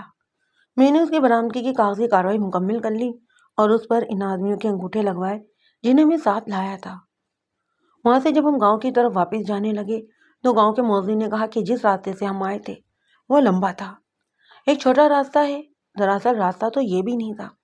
یہ لوگ مجھے ٹیلوں اور کے درمیان سے چل رہے تھے۔ ذرا آگے جا کر ہم بلندی پر چل رہے تھے۔ میں نے گدھ اترتے دیکھے جو کوئی عجیب بات نہیں تھی۔ ایک آدمی نے بلند آواز سے کہا، لاش ہے، گدھ کھا رہے ہیں۔ سب نے ہی دیکھا، نیچے جگہ ہموار اور کھلی تھی۔ گدھ کسی انسان کی لاش کو کھا رہے تھے۔ ہم بھی نیچے اتر آئے، گدھوں کو پتھر مارے، گدھ اڑ گئے۔ سب سے پہلے نمبردار کی آواز سنائی دی، ارے یہ تو فیض معلوم ہوتا ہے۔ گاؤں کے موذمین اور دونوں ہی ملزموں اور نصیر نے دیکھا۔ سب نے کہا کہ یہ فیض کی لاش ہے۔ لاش کی پوزیشن یہ تھی کہ چہرہ بھی صحیح سلامت تھا، سر اور کندھے بھی ٹھیک تھے، پیٹ اور سینہ پھٹا ہوا تھا اور اندر سے دونوں ہی خالی تھے۔ 2 ٹانگیں، ایک بازو درندوں نے یا گدھوں نے کھا لیے تھے۔ یہ میرے لیے اب دوسرا کیس تھا۔ میں وہیں رک گیا۔ ہیڈ کانسٹیبل سے کہا کہ وہ نصیر کو میرے گھوڑے پر اسپتال لے جائے۔ اس کی حالت کچھ اچھی نہیں تھی، اس کا علاج بھی کروانا تھا، اس کی اس کیفیت کی ڈاکٹری رپورٹ بھی لینی تھی۔ میں نے سب کو ہی لاش سے دور ہٹایا اور لاش کے ارد گرد زمین کو دیکھنے لگا۔ ہیڈ کانسٹیبل نصیر کو گھوڑے پر بٹھا کر چلنے لگا تو میں نے اسے کہا کہ کھوجی کو گھوڑے پر یا پھر ٹٹو پر جلدی سے بھیج دے۔ یہ جگہ چونکہ عام گزرگاہ نہیں تھی، اس لیے زمین پر کچھ نشان نظر آ رہے تھے۔ وہاں پر 5-6 قدم کے فاصلے پر ہی ایک ٹیلا تھا جس میں قدرتی گفا بنی ہوئی تھی۔ زمین کے نشان بتاتے تھے کہ لاش اس کے اندر رکھی گئی تھی۔ بھیڑیوں نے اسے باہر گھسیٹا ہوگا۔ گفا زیادہ فراخ نہیں تھی، اس میں بھیڑیے اور گیدڑ گفا سے اسے کھا نہیں سکتے تھے، پر 2 بھیڑیے مل کر لاش کو گھسیٹ ضرور سکتے تھے۔ وہ لاش کو 5-6 قدم تک دور لے گئے۔ خون کہیں بھی نہیں تھا، گفا کے اندر بھی خون نہیں تھا۔ اسے ظاہر یہ ہوتا کہ اسے کہیں اور قتل کیا گیا اور لاش گفا میں چھپا دی گئی۔ لاش کی حالت درندوں اور گدھوں نے ایسی کر دی تھی کہ یہ پتہ چلانا مشکل تھا کہ اسے کس طرح ہلاک کیا گیا ہے۔ گردن بھی ابھی صحیح سلامت تھی، گردن پر گلا گھونٹنے کے یا رسی کے نشانات نہیں تھے۔ میں نے گاؤں سے چارپائی منگوائی۔ چارپائی کے ساتھ ہی سارا گاؤں آ گیا۔ قتل کوئی بھی کیا جائے ہر کسی کے لیے افسوسناک اور سنسنی خیز ہوتا ہے، تو پھر گاؤں کا خاص آدمی تھا اور اس سے ہر کوئی ڈرتا بھی تھا۔ سروری جیسی خوبصورت لڑکی اس پر مرتی تھی اور اس نے اعلان کر رکھا تھا کہ وہ اسی کے ساتھ شادی کرے گی۔ گاؤں والوں کے لیے فیض کا قتل بہت ہی بڑا واقعہ تھا جو خاصا حیران کن بھی تھا۔ فیض کو قتل کرنے کی بھلا کون جرات کر سکتا ہے؟ اب یہ معلوم کرنا تو میرا کام تھا کہ جس ٹارزن سے جنگل کے درندے بھی ڈرتے تھے، اسے قتل کرنے کی جرات کس انسان نے کی ہے۔ میں نے فیض کی کھائی ہوئی لاش کو ایک بار پھر غور سے دیکھا۔ دیکھتے ہی دیکھتے میرے ذہن سے نکل گیا کہ میں تھانے دار ہوں اور مجھے تفتیش بھی کرنی ہے۔ اس خیال نے میرے رونگٹے کھڑے کر دیے کہ انسان زندہ ہوتا ہے تو اسے نہ تو خدا یاد رہتا نہ ہی خدا کا قانون۔ اسے بس دولت مل جائے تو خود کو اپنے سے کمزور انسانوں کا بادشاہ سمجھ لیتا ہے۔ میرے سامنے جس کی لاش پڑی تھی وہ گاؤں کی سب سے حسین لڑکی کو اپنی ملکیہ سمجھتا۔ لڑکی کے باپ اور بھائیوں کے لیے وہ دہشت بنا ہوا تھا۔ اس کے دماغ میں فرونیت اتنی تھی کہ اس کے ڈر سے اس لڑکی کا رشتہ لینے کی کوئی جرات ہی نہیں کرتا۔ دونوں نے جرات کی۔ ایک کو تو اس نے مار پیٹ کر ایسا خوفزدہ کیا کہ اس نے شادی کا ہی دن مقرر ہونے کے باوجود شادی سے انکار کر دیا تھا، اور دوسرے کو اس نے اپنے ہی قانون کے تحت قید میں ڈال دیا۔ یہ شخص شرابی تھا۔ شراب اور امیری نے اسے فرعون بنا دیا۔ اسے معلوم ہی نہیں تھا کہ جہاں اس نے ایک امیر آدمی کو قید میں رکھ کر یہ حکم دیا ہے کہ جب یہ لاش کی طرح ہو جائے تو اسے چھوڑ دینا، وہاں اب اس کی اپنی لاش پڑی ہوگی اور اسے گدھ اور گیدڑ کھائیں گے۔ اس نے موت کو بھی شاید اپنا غلامی سمجھ لیا تھا، مگر خدا نے اسے ایسی موت دی کہ دوسروں کے لیے یہ عبرت کا سامان بن گیا۔ اگر میں تھانے دار نہ ہوتا تو اس کی لاش گاؤں کے وسط میں رکھوا جاتا اور لوگوں کو بلا کر دکھاتا اور کہتا کہ دیکھ لو انسان کا انجام اور اس کے گناہوں کی سزا۔ مگر انسان نہ پھر بھی عبرت حاصل نہیں کرتے، دوسروں کے انجام دیکھ کر بھی اپنے آپ کو دھوکہ ہی دیتا رہتے ہیں۔ ان کا انجام ایسا نہیں ہوگا۔ لاش کے ارد گرد فیض کے خاندان کی عورتوں کے بین اور سینہ کو بھی شروع ہو چکی تھی۔ میں کسی کو قریب نہیں آنے دے رہا تھا۔ مرد دھاڑے مار مار کر رو رہے تھے۔ میرا خیال ہے کہ سروری کا باپ اور بھائی خوش ہوں گے۔ سروری کی حالت کا مجھے کچھ پتہ نہ چلا، وہ اپنے ہی گھر میں بیٹھی رو رہی ہوگی۔ میں نے لاش چارپائی پر رکھوا دی۔ ناپ سے اوپر کا دڑ اکٹھا رہا، دونوں ٹانگیں الگ الگ اور ایک بازو بھی الگ ہو گیا۔ ٹانگوں کی ہڈیاں سمیٹ کر چارپائی پر رکھی گئیں۔ اس حالت میں لاش قصبے کے سول سرجن کے پاس پوسٹ مارٹم کے لیے بھجوا دی اور میں خود وہیں تفتیش میں مصروف ہو گیا۔ قبضے میں عام قسم کے پوسٹ مارٹم کا انتظام موجود تھا۔ میں نے سب سے پہلے کاغذی کارروائی مکمل کی اور پوچھ گچھ شروع کر دی۔ یہ تو بڑا ہی لمبا سلسلہ ہوتا ہے، ضروری نہیں کہ میں اس کی تفصیل بھی آپ کو سناؤں۔ میں آپ کو انتہائی ضروری حصے سناؤں گا۔ میرا دماغ تیزی سے سوچ رہا تھا کہ قاتل کون ہو سکتا ہے۔ ایک خیال یہ تھا کہ اس کا یارانہ عادی مجرموں کے ساتھ تھا، ان میں سے کسی نے اسے ختم کر دیا ہوگا۔ دوسرا شک یہ کہ کوئی آدمی اس کے ہاتھوں اتنا تنگ آ چکا ہوگا کہ اس نے موقع دے کر انتقام لے لیا۔ تیسرا شک یہ بھی تھا کہ اس نے کسی کی بیٹی یا بہن کی عزت پر ہاتھ ڈالا ہوگا۔ یہ تو ہو نہیں سکتا تھا کہ نصیر نے انتقامی کارروائی کی ہو، وہ تو خود اس کی قید میں ہی تھا۔ نصیر کا خیال آتے ہی مجھے یاد آ گیا کہ میرے ذاتی مخبر نے مجھے بتایا تھا کہ نادر علی فیض کے گاؤں میں نصیر کا پتہ کرنے آیا تھا۔ وہ رات سروری کے گھر ٹھہرا تھا۔ صبح گیا، مخبر نے دیکھا کہ نادر علی گاؤں سے نکل گیا تو فیض اس کے پیچھے گیا۔ اسے جاتا دیکھ کر سروری کے دونوں ہی بھائی ہاتھوں میں ڈنڈے لیے اس کے پیچھے چلے گئے۔ وہ تو واپس آ گئے تھے، فیض واپس نہیں آیا۔ نمبردار نے بھی اور فیض کے جرائم پیشہ ساتھیوں نے بھی مجھے بتایا کہ فیض کسی کو بتائے بغیر کہیں چلا گیا ہے۔ تو یہ سروری کے دونوں بھائی اور نادر علی فیض کے قاتل ہیں؟ میں جو غور کرتا مجھے یہی محسوس ہوتا کہ یہی تین قاتل ہیں۔ سروری کے بھائیوں کے متعلق مجھے بتایا گیا کہ شریف لڑکے ہیں، فیض سے وہ ٹکر نہیں لے سکتے، لیکن میرا تجربہ اور مشاہدہ کچھ اور کہتا۔ میں نے بزدل کو دن دہاڑے قتل کرتے دیکھا تھا۔ ان کے ساتھ نادر علی ہوگا، اس نے ان کا حوصلہ بڑھایا ہوگا۔ بہرحال فوجی آ گیا، لیکن سورج غروب ہو گیا۔ میں نے اس علاقے میں پہرے کا انتظام کر دیا کہ کوئی آدمی رات کو ادھر آ کر خورے مٹانے کی کوشش نہ کرے۔ میں نے گاؤں میں نمبردار کی بیٹھک میں ڈیرا ڈال دیا۔ سروری کے بھائیوں پر بھی مجھے شک تھا، لیکن میں نے ابھی انہیں تفتیش میں شامل کرنا مناسب نہیں سمجھا۔ فیض کے ساتھی بھی ہتھکڑیوں میں بندھے ہوئے میرے ساتھ ساتھ تھے۔ انہیں میں نے حوالات میں رکھنے کی بجائے گاؤں میں ہی رکھا، انہیں کھانا کھلایا اور ان سے بھی پوچھ گچھ کرتا رہا۔ وہ حیران تھے کہ فیض کو کون قتل کر سکتا ہے۔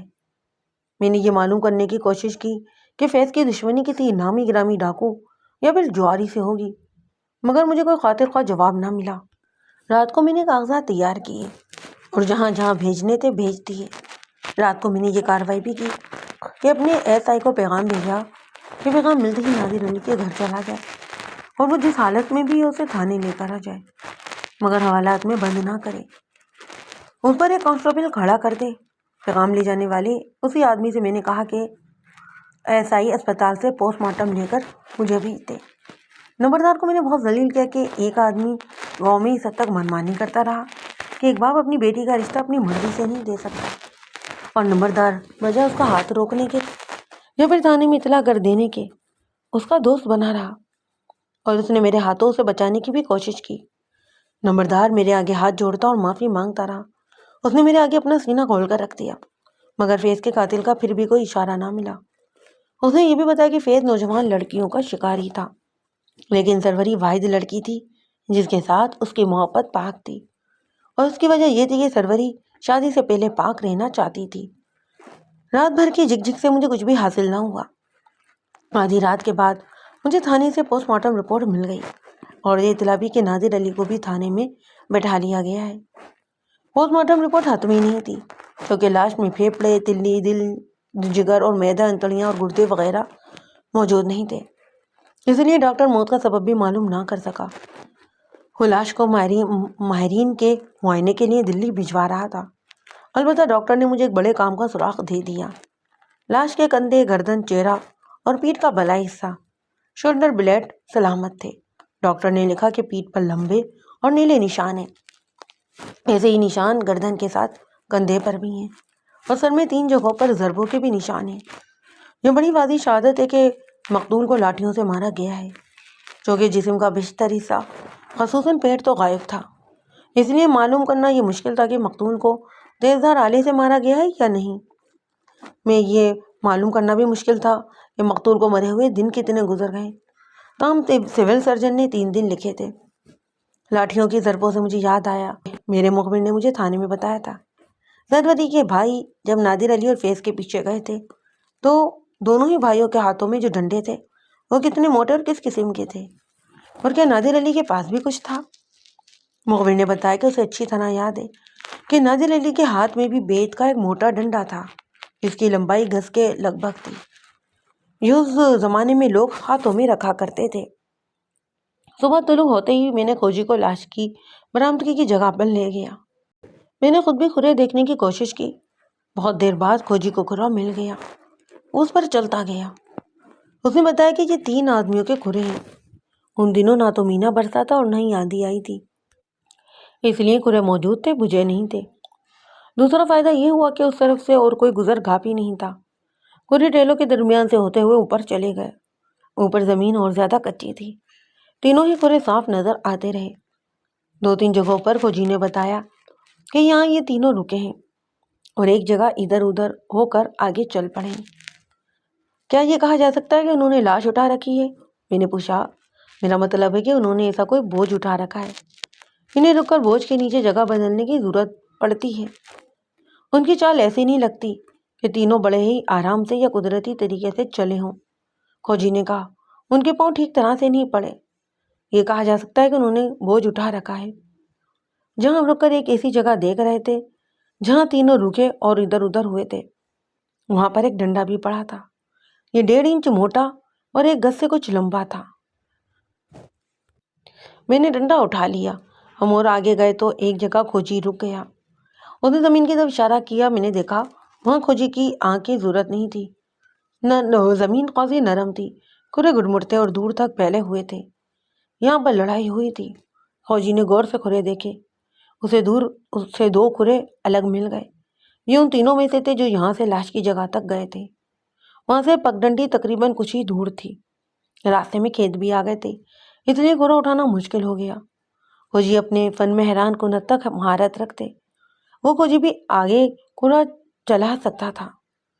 مجھے یوں محسوس ہونے لگا جیسے میں نے قاتلوں کا سراغ پا لیا ہو۔ میں نے کھوجی کو ساتھ لیا اور گاؤں میں آ گیا۔ نمبردار کی بیٹھک میں جا کر میں نے سروری کے دونوں ہی بھائیوں کو بلایا۔ پہلے بڑے بھائی کو اندر بلایا۔ اس کی عمر 18 سال کے لگ بھگ تھی، بڑا ہی خوبصورت جوان تھا۔ اس کا چہرہ بتا رہا تھا کہ خوف اور گھبراہٹ نے اسے نارمل نہیں رہنے دیا۔ میں تھکا ہوا تھا اس لیے پلنگ پر بیٹھا تھا۔ میں نے اسے بازو سے پکڑ کر اپنے پاس بٹھا لیا، اس کی پیٹھ پر ہاتھ پھیر کر شفقت کے لہجے میں کہا، ڈرنے یا گھبرانے کی کوئی بات نہیں، تمہارے ماتھے پر لکھا ہے کہ تم غیرت مند بھائی ہو، مجھے تھانے دار نہ سمجھو، اپنا بھائی سمجھو۔ یہاں ہم دونوں بیٹھے ہیں، کوئی تیسرا آدمی نہیں ہے۔ میں لکھوں گا کچھ بھی نہیں، دل کھول کر مجھے بتا دو۔ مجھے بہت خوشی ہے کہ اس آدمی کے قتل ہو جانے سے تمہارا گاؤں پاک ہو گیا ہے۔ وہ بدستور گھبراہٹ میں ہی تھا۔ میں نے اور بھی زیادہ بے تکلفی برتی، لیکن اس کی زبان پھر بھی نہ کھلی۔ ڈنڈا جو مجھے کھرے دیکھتے ہوئے ملا تھا وہ پلنگ پر ہی پڑا تھا۔ میں نے ڈنڈا اٹھا کر اس کے آگے کر دیا۔ یہ تمہارا ہے یا پھر تمہارے چھوٹے بھائی کا؟ میں نے پوچھا۔ وہ بھدک گیا اور مجھے آنکھیں پھاڑ کر دیکھنے لگا۔ یہ ڈنڈا تمہارے پاس تھا یا پھر تمہارے بھائی کے پاس؟ میں نے ایک اور زاویے سے سوال کیا، پر اس نے کوئی جواب ہی نہ دیا۔ وہ بے شک شریف لڑکا تھا، دیہاتی بھی تھا، لیکن راجپوت ذات کا اور خوشحال زمیندار کا بیٹا بھی تھا۔ میں نے دیکھا کہ اس کے چہرے سے اب گھبراہٹ کم ہو رہی تھی۔ تم نادر علی کے ساتھ کہاں تک گئے تھے؟ تھوڑی دور تک، اس نے جواب دیا۔ تم گاؤں کے باہر ہی رک گئے تھے؟ میں نے کہا۔ پھر تم دونوں بھائی گھر آ کر اور ڈنڈے اٹھا کر نادر علی کے پیچھے دور تک کیوں چلے گئے تھے؟ مجھے صرف اس سوال کا جواب دے کر میری تسلی کر دو اور چھٹی کرو۔ پولیس کی تسلی تو خدا بھی نہیں کر سکتا، اس نے کہا۔ اب مجھ سے سیدھا یہ پوچھیں کہ فیض کو تم نے قتل کیا ہے؟ ٹھیک ہے، پھر تم کیا جواب دو گے؟ کہ میں نے اسے قتل نہیں کیا، اس نے بڑی دلیری سے جواب دیا۔ اگر میں کہوں کہ قاتل تم ہو، تمہارا چھوٹا بھائی ہے اور نادر علی ہے، تو کیا کرو گے؟ یہ علی کا نعرہ لگا کر پھانسی چڑھاؤں گا، اس نے جواب دیا۔ اس کے بعد میں نے پیار اور محبت کے سارے ہی داؤ آزما لیے، پر اس نوجوان کے منہ سے کوئی بات ہی نہیں نکلی۔ اس کا خوف اب ختم ہو چکا تھا۔ بے گناہ کے انکار اور گنہگار کے انکار میں بہت فرق ہوتا ہے، اور اس انکار کو کوئی بھی ماہر نفسیات سمجھ سکتا ہے یا پھر تھانے دار۔ اس کا انکار بتا رہا تھا کہ وہ مجرم ہے، حالانکہ وہ بڑی جاندار آواز میں انکار کر رہا تھا۔ میں نے اسے یہ بھی کہا کہ اس نے کسی معصوم اور بے گناہ کو قتل نہیں کیا۔ مجھے خوشی ہے کہ اس نے شریفوں کی عزت کے ساتھ کھیلنے والے کو قتل کیا ہے اور ساری گاؤں کے ساتھ نیکی کی ہے، اور میں اسے پھانسی بھی نہیں چڑھنے دوں گا۔ مگر اس نے اپنا انکار برقرار رکھا۔ مجھے غصے کی بجائے ہنسی آ گئی۔ اسے باہر بیٹھنے کو کہا اور اس کے چھوٹے بھائی کو اندر بلایا۔ اس کی عمر تو ابھی 16 سال بھی پوری نہیں ہوئی تھی۔ یہ لڑکا اپنے بڑے بھائی سے بھی زیادہ خوبصورت تھا۔ اس کے چہرے پر مردانہ وقار بھی تھا۔ فیض کے کردار اور اس کی مجرمانہ حرکتوں کی میں کہانیاں پہلے ہی سن چکا تھا۔ میں یہ بھی سن چکا تھا کہ ان بھائیوں کی بہن کی شادی کا دن مقرر ہو چکا تھا، مگر فیض نے ہونے والے دلہا کو ایسے ظالمانہ طریقے سے مارا پیٹا اور اتنا ڈرایا کہ اس نے شادی سے انکار کر دیا۔ اور میں یہ بات بڑی اچھی طرح جانتا تھا کہ لڑکی کے والدین اور ان دونوں بھائیوں پر کیا گزری ہوگی۔ یہ سبھی گاؤں میں منہ چھپاتے پھرے ہوں گے۔ ان کی خوشیوں پر پانی پڑا اور بے عزتی الگ ہوئی۔ میں نے اس کمسن لڑکے کو دیکھا تو مجھے اس پر ترس آ گیا۔ اس نے مجبور ہو کر قانون اپنے ہاتھ میں لے لیا۔ میں سوچنے لگا کہ اسے عمر قید ہو گئی تو اس کی تو زندگی ہی تباہ ہو جائے گی۔ وہ میرے سامنے کھڑا تھا اور میں سوچ میں ڈوبا ہوا تھا۔ معلوم نہیں کتنا وقت گزر گیا ہوگا۔ میں نے چونک کر اسے دیکھا اور اسے پلنگ پر بیٹھنے کو کہا۔ تمہارے بھائی نے ساری بات سنا دی ہے۔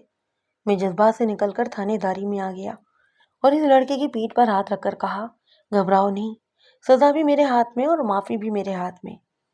میں نے تمہارے بھائی سے صاف کہہ دیا ہے کہ ڈرنے کی کوئی بات ہی نہیں۔ تم نے جو کیا ہے اچھا کیا ہے۔ اس بدکار اور بےغیرت آدمی کا انجام یہی ہونا چاہیے تھا۔ تم نے اس کی لاش نہیں دیکھی؟ تم نے اسے قتل کیا اور اس کی لاش کتوں اور گدھوں نے کھائی۔ مجھے تمہاری زبان سے سارا واقعہ سننے کی ضرورت نہیں تھی۔ تمہارے بھائی نے ہر ایک بات بتا دی ہے، پھر بھی تم مجھے سنا دو، میں تمہاری بچت کا راستہ نکال لوں گا۔ میں نے اسے سوچنے کا موقع نہ دیا اور کہا، یہ ڈنڈا راستے میں پھینک کیوں دیا تھا؟ ہم تینوں نے ہی لاش اٹھا رکھی تھی، اس نے جواب دیا۔ ڈر تھا کہ کوئی دیکھ لے گا۔ راستے میں ہم نے ہاتھ بدلے تو پھر ڈنڈا گر پڑا۔ لڑکے نے میری حوصلہ افزائی کی اور میرے لقموں سے مجھے ساری کہانی سنا دی۔ اس نے مقتول کی اخلاقیات کی حالت تو وہی سنائی جو میں آپ کو پہلے ہی سنا چکا ہوں۔ لڑکے کے بیان کے مطابق مقتول خود بھی گنڈا تھا اور اس کا دوستانہ بھی گنڈوں اور ڈاکوؤں کے ہی ساتھ تھا۔ شراب پیتا نمبردار اس کا دوست تھا۔ انہوں نے سارے ہی گاؤں کو ڈرا کر رکھا ہوا تھا۔ سروری کے چھوٹے بھائی نے ایک نیا واقعہ سنایا۔ 2 سال گزرے، یہ لڑکا کھیتوں میں گیا، اس کے ہاتھ میں گلیل تھی۔ ایک فاختہ کو اس نے گلہ مارا، فاختہ درخت سے گر پڑی، اڑی اور پھر گر پڑی۔ لڑکا اس کے پیچھے گیا، فاختہ گرتی رہی اور بھاگتی رہی، لڑکا دور نکل گیا۔ 2 آدمی معلوم نہیں کہاں سے آئے، ایک نے لڑکے کے منہ پر ہاتھ رکھا اور منہ پر کپڑا باندھ دیا، دوسرے نے اسے اٹھا لیا، پھر اس کی آنکھوں پر بھی کپڑا باندھ دیا گیا، اسے کسی کمرے میں لے جا کر بند کر دیا گیا۔ تیسرے روز کمرے کا دروازہ کسی کے بڑے ہی زور کے دھکے سے کھلا۔ لڑکے نے دیکھا کہ فیض کمرے میں داخل ہوا، اس کے ہاتھ میں خنجر تھا۔ لڑکا ڈر گیا۔ 2 آدمی دوڑتے ہوئے کمرے میں آئے، انہوں نے فیض کو للکار کر کہا، جان پیاری ہے تو یہاں سے چلے جاؤ۔ فیض نے کہا کہ میں لڑکے کو لے کر ہی یہاں سے جاؤں گا۔ فیض نے دونوں پر خنجر کے کئی وار کیے، لیکن کسی کو بھی خنجر نہ لگا۔ وہ لوگ خالی ہاتھ تھے۔ وہ فیض کو پکڑنے کی کوشش کرتے، آخر وہ فیض سے ڈر کر بھاگ گئے اور فیض لڑکے کو گھر لے کر آ گیا۔ فیض لڑکے کو اس کے گھر لے آیا۔ گھر والے کو رو رو کر برا حال کر رہے تھے۔ سب سے زیادہ بری حالت تو سروری کی تھی۔ فیض نے مجھے بتایا کہ اس نے گاؤں گاؤں جا کر لڑکے کا سراغ لگانے کی کوشش کی تھی۔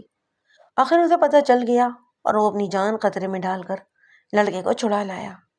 فیض نے کہا کہ لڑکا چونکہ بہت خوبصورت ہے، اس لیے وہ آدمی اسے کسی نواب یا کسی مہاراجے کے ہاتھ بیچنا چاہتے تھے۔ تم نے ان دونوں کو دیکھا تو تھا؟ میں نے اسے پوچھا۔ تم انہیں پہچان سکتے ہو؟ بہت اچھی طرح دیکھا تھا، اس نے کہا۔ یہ دو آدمی جو باہر ہتھکڑیوں میں بندھے ہوئے ہیں، شاید یہی تھے۔ میں نے فیض کے دونوں ہی ساتھیوں کو بھی ساتھ ہی رکھا ہوا تھا، کیونکہ کسی نہ کسی کی نشاندہی کے لیے مجھے ان کی ضرورت محسوس ہو سکتی تھی۔ اب اس لڑکے نے اپنے اغوا کی واردات سنائی تو اس نے 2 سال بعد ان دونوں کو پہچان لیا۔ مجھے کچھ شک ہوا، میں نے ذہن میں محفوظ کر لیا۔ میں پہلے اس لڑکے کا بیان لینا چاہتا تھا۔ لڑکے نے بتایا کہ اس کے بعد فیض ان کے گھر آنے جانے لگا۔ کے متعلق ماں باپ اور بڑے بھائی کو تو پریشان ہونا ہی تھا، سروری بھی بہت پریشان رہنے لگی۔ لڑکے نے بتایا کہ سروری کو اس سے بہت ہی زیادہ پیار ہے۔ لڑکا اب بھی یعنی 2 سال بعد بھی باہر نکلتا تھا تو سروری دروازے میں کھڑی اسے دیکھتی رہتی، اور اگر وہ کچھ دیر باہر لگا دیتا تو سروری اسے ڈھونڈتی پھرتی۔ رات کو لڑکے کی چارپائی اپنی چارپائی کے ساتھ جوڑ کر ہی بچھاتی۔ ماں باپ سروری کے دیوانہ پیار پر بہت ہنستے تھے اور پریشان بھی ہوتے۔ لڑکا بھی کبھی کبھار اس کے پیار سے تنگ آ جاتا۔ فیض نے سروری کا رشتہ مانگا۔ لڑکے نے اپنے آپ کو اور اس کی ماں سے یہ کہتے سنا کہ فیض شادی شدہ ہے، اپنی بیوی کو اپنے گھر بساتا نہیں۔ دوسری خرابی یہ بھی ہے کہ آدمی بد چلن ہے، شرابی ہے اور جواری ہے۔ ماں نے بھی رشتہ دینے سے انکار کر دیا۔ لڑکی کا رشتہ مانگنے 2 گھرانے آئے، وہ دونوں ایک ایک بار آئے، پھر انہوں نے ادھر کا رخ ہی نہ کیا۔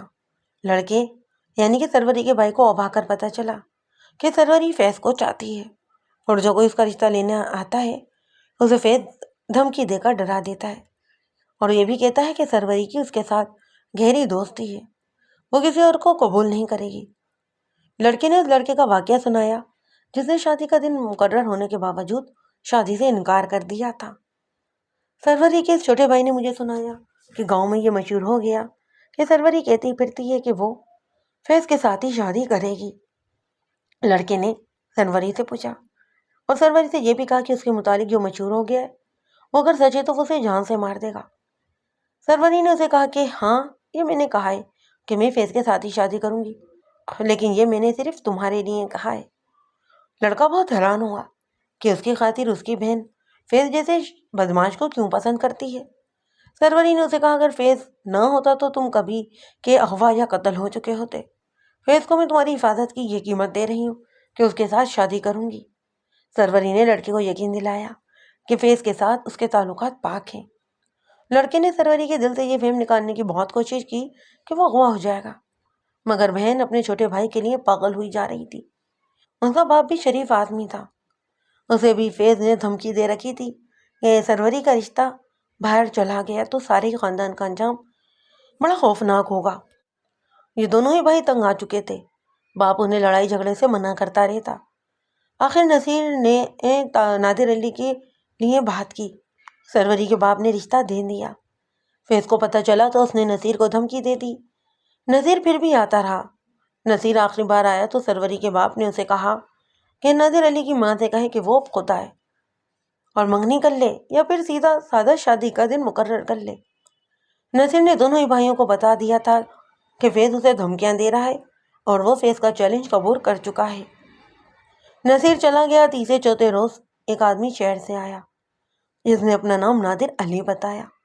اس نے کہا کہ نصیر اسی کے رشتے کی بات چلا رہا ہے اور وہ اس لیے آیا کہ نصیر واپس نہیں پہنچا۔ نادر علی کی سروری کے باپ کے ساتھ یہ پہلی ملاقات تھی۔ باپ نے اسے رات وہیں ٹھہرنے کے لیے کہا۔ نادر علی نے سروری کے باپ سے یہ کہا کہ نصیر نے اسے فیض کی گنڈا گردی کی کچھ باتیں سنائی ہیں۔ باپ کے آنسو نکل آئے۔ اس نے کہا کہ وہ فیض سے بچنے کی کوشش کر رہا ہے، اگر اس نے فیض کے ساتھ ٹکر لی تو اس کے دونوں ہی بیٹے جوان ہیں، یہ مارے جائیں گے یا کسی کو مار کر پھانسی چڑھ جائیں گے۔ نادر علی اپنی دنیا کا بادشاہ اور بڑے ہی مضبوط دل والا جوان تھا۔ اس نے سروری کے باپ سے تو کچھ نہ کہا، پر دونوں بھائیوں کو الگ بٹھا کر کہا کہ فیض سے ٹکر لینی ہے اور اس کے ہوش بھی ٹھکانے لگانے ہیں۔ دونوں بھائی تو پہلے ہی تیار تھے، وہ سوچتے رہے کہ کب ٹکر لی جائے۔ نادر علی نے کہا کہ شادی پر موقع مل جائے گا، اس مقصد کے لیے وہ شہر سے آدمی برات کے ساتھ لے آئے گا۔ انہیں معلوم نہیں تھا کہ یہ موقع اگلے ہی دن پیدا ہو جائے گا۔ دونوں بھائی نادر علی سے بہت متاثر ہوئے اور شیر ہو گئے۔ اگلی صبح نادر علی ان کے گھر سے روانہ ہوا۔ دونوں بھائی گاؤں سے باہر تک اس کے ساتھ گئے۔ لڑکے نے مجھے بتایا کہ نادر علی نصیر کے متعلق بہت پریشان تھا اور اس کی تلاش میں ایک اور گاؤں کو بھی جا رہا تھا جہاں نصیر درخت خریدنے کے لیے جایا کرتا۔ دونوں بھائیوں نے گاؤں کے باہر نادر علی کو الوداع کہی اور اسے جاتا ہوا دیکھتے رہے۔ وہ ان دونوں کو ہی بہت اچھا لگا تھا۔ نادر علی دور نکل گیا تو انہوں نے دیکھا کہ فیض بہت تیز قدموں سے نادر علی کے پیچھے جا رہا تھا۔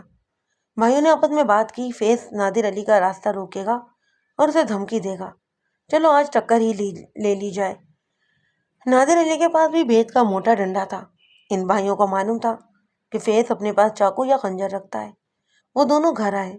ان کا ارادہ قتل کرنے کا نہیں تھا، ورنہ وہ دونوں کلاڑی لے کے جاتے۔ انہوں نے ڈنڈے اٹھائے اور گھر والوں کو بتائے بغیر باہر نکل گئے۔ کسی کو شک بھی نہ ہوا کہ یہ لڑکے کتنی سنگین واردات کرنے جا رہے ہیں۔ ان کا ارادہ یہ تھا کہ فیض کو ڈنڈوں سے خوب پیٹیں گے۔ دونوں ادھر ادھر چلے گئے جدھر فیض اور نادر علی گئے تھے۔ وہ نظروں سے اوجھل ہو گئے، آگے زمین نیچے چلی جاتی۔ دونوں بہت تیز ہو گئے۔ دیکھا کہ فیض نے نادر علی کو روک لیا تھا، وہ باتیں کر رہے تھے۔ بھائی قریب گئے تو نادر علی فیض سے کہہ رہا تھا کہ وہ کوئی اور تھے جو تیرے روم میں آ گئے تھے۔ فیض نے دونوں ہی بھائیوں کو دیکھا تو انہیں کہا کہ اسے میرے ہاتھ سے مرنے سے بچاؤ لڑکو، اور اسے بتاؤ کہ تم دونوں اس کے نہیں میرے سالے بنو گے۔ چھوٹے بھائی نے مجھے بڑے ہی اطمینان سے یہ بیان دیتے ہوئے بتایا کہ فیض کی یہ بات سن کر اس کی آنکھوں میں خون اتر آیا۔ وہ فیض کے پہلو کی طرف کھڑا تھا۔ اس نے پوری طاقت سے ڈنڈا فیض کے سر پر مارا، لیکن اس نے سر بچا لیا۔ ڈنڈا اس کی گردن کے پچھلے حصے پر پڑا، وہ دھورا ہو گیا۔ لڑکے نے دوسرا ڈنڈا اس کی پیٹھ پر مارا اور اس کے بڑے بھائی نے اور نادر علی نے فیضوں پر ڈنڈوں کا مینا برسا دیا۔ اس کی پگڑی سر سے اتر گئی اور اس کے ننگے سر پر بھی ڈنڈے پڑے۔ ان کا ارادہ قتل کا نہیں تھا، لیکن دونوں ہی بھائی باولے ہو گئے۔ فیض پیٹ کے بھل پڑا تھا اور دونوں بھائی اس کے پیٹھ پر اور سینے پر ڈنڈے مار رہے تھے۔ نادر علی نے کیکا لگا کر کہا، اوے شیرو بدبخت، مر گیا ہے، رک جاؤ۔ انہوں نے نبض دیکھی، وہ مر چکا تھا۔ وہ جگہ نشیبی تھی اور ابھی سورج نہیں نکلا تھا۔ انہیں کسی نے بھی نہ دیکھا۔ علاقے سے وہ لوگ واقف تھے، خون کا قطرہ بھی نہ نکلا۔ لڑکے نے مجھے بتایا کہ انہوں نے لاش کس طرح اٹھائی اور ویران علاقے میں گئے تو انہیں ٹیلے میں ایک فراق قسم کا سوراخ نظر آ گیا۔ انہوں نے لاش سوراخ یعنی اس گفا میں رکھ کر آگے کو دھکیل دی۔ نادر علی نے دونوں ہی بھائیوں سے کہا کہ خواہ کچھ بھی ہو جائے، اگر شک میں بھی پکڑے جاؤ تو جرم کا اقرار نہ کرنا۔ انہیں تسلی دلاسا اور حوصلہ دے کر نادر علی اپنے گاؤں چلا گیا اور دونوں بھائی پھر اپنے گھر آ گئے۔ انہوں نے گھر میں کسی کو بھی نہ بتایا کہ وہ فیض کو قتل کر کے آئے ہیں۔ اس نومر لڑکے نے جس انداز سے اور جس دیانت داری سے مجھے اپنے جرم کی تفصیل سنائی، اس سے میرا دماغ کسی اور طرف چل پڑا۔ اس وقت میں بھی جوان تھا، خون جلدی جوش میں آ جاتا۔ میں نے اس کے بڑے بھائی کو اندر بلایا اور اسے بتایا کہ تمہارے بھائی نے مجھے کہانی سنا دی ہے۔ بڑے بھائی کے چہرے پر غصے کا رنگ آیا۔ میں نے اسے اپنے پاس بٹھا کر جب اپنا ارادہ بتایا تو وہ کتنی ہی دیر میرے منہ کی طرف دیکھتا رہا۔ اسے تو میری بات کا یقین ہی نہیں آ رہا تھا۔ بہرحال میں نے اسے ٹھنڈا کر لیا اور وہ بھی اقبالی باتوں پر اتر آیا۔ میں نے فیض کے دونوں جرائم پیشہ ساتھیوں کو لڑکوں کی موجودگی میں اندر بلایا۔ وہ ہتھ کڑیوں میں تھے۔ میں نے ان کی ہتھ کڑیاں کھلوا دی اور کانسٹیبل کو باہر بھیج دیا۔ ان سے پوچھا کہ 2 سال گزرے، کیا انہوں نے اس لڑکے کو اغوا کیا تھا؟ مجھے بس ایک شک تھا جس کا تعلق سروری کے ساتھ تھا۔ میں وضاحت یا تردید چاہتا، وہ قتل کی واردات کے ساتھ ان کا کوئی تعلق نہیں تھا۔ ان دونوں ہی آدمیوں نے مجھے یہ بتا کر میرا شک یقین میں بدل دیا کہ یہ ایک ناٹک تھا جو فیض نے کھیلا تھا۔ اسے معلوم تھا کہ سروری اپنے چھوٹے بھائی کے ساتھ پاگلوں کی طرح پیار کرتی ہے۔ فیض نے اپنے ان ساتھیوں سے کہا کہ وہ اس لڑکے کو اغوا کر لیں اور اس کی آنکھوں پر کپڑا باندھ کر اینٹوں کے پرانے بھٹے کی کوٹری میں پہنچا دیں۔ ایک دن ایک رات وہیں رکھیں، پھر وہاں وہ ایسے پہنچے گا جیسے اچانک آ گیا ہو۔ وہ دونوں اسے پکڑنے کی کوشش کریں گے، پھر دونوں بھاگ جائیں گے، اور فیض لڑکی کو سروری کے حوالے کر کے کہے گا کہ میں نے جان پر کھیل کر تمہارے بھائی کو چھڑا کر لایا ہوں، ورنہ لڑکا کسی نواب یا مہاراجے کے محل میں پہنچا دیا جاتا۔ انہوں نے یہ ناٹک بڑی کامیابی سے کھیلا۔ دونوں بھائیوں کو اور دونوں ہی جرائم پیشہ آدمیوں کو میں نے ہتھکڑیوں کے بغیر نمبردار اور کانسٹیبلوں کے ساتھ تھانے کو روانہ کیا۔ سروری کے باپ کو اندر بلایا تو 20-21 سال کی عمر میں ایک بڑی ہی حسین لڑکی دوڑتی ہوئی اندر آئی اور میرے قدموں میں گر پڑی۔ یہ سروری تھی، اس کا باپ بھی آ گیا۔ میں نے باپ سے کہا کہ وہ ذرا باہر ٹھہرے۔ وہ باہر نکلا تو میں نے سروری کو بٹھایا۔ اس کی آنکھیں رو رو کر سوجی ہوئی تھیں۔ میرے بھائیوں کو کہاں بھیج دیا ہے؟ اس نے میری ٹھوڑی پکڑ کر کہا، اگر دونوں کو نہیں چھوڑ سکتے تو کم از کم چھوٹے کو تو چھوڑ دو، اس کی جگہ مجھے پکڑ لو۔ اس نے چھوٹے بھائی کی رہائی کے لیے جس طرح منتیں کی اور جس طرح اللہ اور رسول صلی اللہ علیہ وسلم کے واسطے دیے، اسے میرے جذبات ابل پڑے۔ اسے سنبھالنا دشوار ہو گیا تھا۔ دیکھو سروری، میں نے اسے قابو پانے کے لیے کہا، تمہارے پیچھے ایک آدمی قتل ہو گیا ہے اور 2 اتنے جوان اور خوبصورت بھائی بھی پکڑے گئے ہیں۔ ہم نے ایک بدماش کو دل میں بیٹھا کر کیا حاصل کیا؟ وہ تو جیسے پتھر کا بت بن گئی۔ اس نے مجھے گھور کر دیکھا اور بولی، میں نے کسی بدماش کو دل میں نہیں بیٹھایا۔ کیا تم نے یہ اعلان نہیں کر رکھا تھا کہ تم فیض کے سوا کسی اور سے شادی ہی نہیں کرو گی؟ بالکل نہیں، اس نے جواب دیا۔ آپ میری بات پر اعتبار نہیں کریں گے۔ اللہ کے سوا کون جانتا ہے کہ سچ کیا اور جھوٹ کیا ہے؟ میں نے کہا، بیٹھ جاؤ سروری، کوشش تو میری بھی یہی ہے کہ تمہارے بھائیوں کو بچا لوں۔ مجھے یہ بتاؤ کہ فیض کے ساتھ تمہارا تعلق کیا تھا؟ اگر اپنے ان بھائیوں کو بچانا چاہتی ہو تو دیکھو سچ بولنا، میں تمہاری مدد کروں گا، لیکن مجھے سچی باتیں بتا دو۔ قرآن مجید منگوا لو، اس نے کہا۔ میں اللہ کا پاک کلام سر پر رکھ کر بات کروں گی۔ اس نے اپنے چھوٹے بھائی کے اغوا کا واقعہ سنا کر کہا کہ ان کے گھر میں 2 دن تک ماتم کا منظر رہا۔ سروری کی اپنی جو حالت ہوئی وہ اس نے یوں سنائی کہ میں باہر کو دوڑتی اور گھر والے مجھے جکڑ جکڑ کر رکھتے۔ میں چیختی تھی۔ میں جانتی تھی کہ گاؤں کے تمام مرد میرے بھائی کو ڈھونڈنے نکل گئے۔ وہ کھنڈروں، نالوں، غاروں، ویرانوں میں میرے بھائی کو ڈھونڈ رہے تھے، مگر میں گھر میں نہیں بیٹھ سکتی تھی۔ مجھے اس بھائی کے ساتھ جو پیار ہے وہ ہر بہن کو اپنے بھائی سے نہیں ہوتا۔ میں عورتوں سے کہتی تھی کہ جو آدمی میرے بھائی کو واپس لے کر آئے گا میں اسے وہ انعام دوں گی کہ سب حیران رہ جائیں گے۔ اس نے بتایا کہ فیض کے ساتھ اس نے کبھی کھل کر بات نہیں کی تھی کیونکہ وہ اچھا آدمی نہیں تھا، وہ دوسروں کی بیٹیوں کے پیچھے پڑا رہتا۔ وہ سروری کے گھر گیا اور کہا کہ وہ لڑکے کی تلاش کو جا رہا ہے۔ اس نے اس شک کا اظہار کیا کہ لڑکے کو بردہ فروش اور بڑے ہی خطرناک ڈاکو اٹھا کر لے گئے اور وہ ان کے اڈے جانتا ہے۔ اس نے کہا کہ وہ اپنی جان پر کھیل کر لڑکے کو ضرور لے کر آئے گا، اور واقعی وہ لڑکے کو لے آیا۔ لڑکے نے سب کو سنایا کہ فیض کس دلیری سے لڑ کر اسے چھڑا کر لایا ہے۔ اس نے سب کو بتایا کہ اسے کس طرح اغوا کیا گیا تھا، مگر اسے یہ معلوم نہیں تھا کہ جس کمرے میں اسے قید کیا گیا تھا وہ کہاں ہے۔ فیض اسے اس کمرے سے نکال کر بڑی ہی دور لے گیا اور دور سے گھما کر لایا تھا۔ سروری نے اپنے بھائی کو اپنے سینے سے لگا لیا۔ وہ فیض کو بھی گلے لگانے کو بےتاب ہونے لگی، لیکن ایسا نہ کر سکی۔ فیض خوبرو جوان تھا، اسے ناپسند نہیں کیا جا سکتا تھا، اور اب تو وہ ہیرو بن گیا تھا۔ سروری کو وہ بہت اچھا لگنے لگا۔ سروری اس کی مرید ہو گئی۔ دوسرے تیسرے دن فیض نے سروری سے ملنے کا موقع پیدا کیا۔ سروری اسے بڑی بے تکلفی اور احسان مندی سے ملی۔ فیض لڑکیوں کے معاملے میں بڑا ہی استاد تھا۔ اس نے سروری کو تاثر یہ دیا کہ وہ دن رات اسی کے تصور سے دل بہلاتا رہتا ہے۔ ان دنوں فیض نے اپنی بیوی کو میکے بھیج دیا تھا اور ان کی انبن ہو گئی۔ سروری نے یہاں تک ارادہ کر لیا کہ فیض اگر اسے شادی کے لیے کہے تو وہ مان جائے گی اور اپنے ماں باپ کو بھی منوا لے گی۔ مگر دوسری تیسری ملاقات میں فیض نے اپنی بری نیت کا اظہار کیا۔ سروری جو اس کی احسان مند تھی وہ بھٹک چلی تھی، لیکن اسے پھر خیال آیا کہ فیض تو عورتوں کا شکاری ہے اور وہ خود شریف باپ کی بیٹی۔ اس نے فیض سے کہا کہ وہ اس کے ساتھ شادی کر لے گی، شادی کے بغیر وہ اس کے ساتھ کوئی بھی دوستانہ تعلق نہیں رکھے گی۔ فیض نے مجھے کہا کہ شادی بھی ہو جائے گی۔ سروری نے مجھے بتایا، لیکن میں اپنے آپ کو مزاروں اور معمولی لوگوں کی بیٹیوں میں شامل نہیں کرنا چاہتی تھی۔ فیض اپنے مطالبے سے باز نہ آیا۔ وہ مجھے ایک عورت کا پیغام دے کر بلایا کرتا۔ میں نے اسے کبھی ملنے سے بھی انکار نہ کیا۔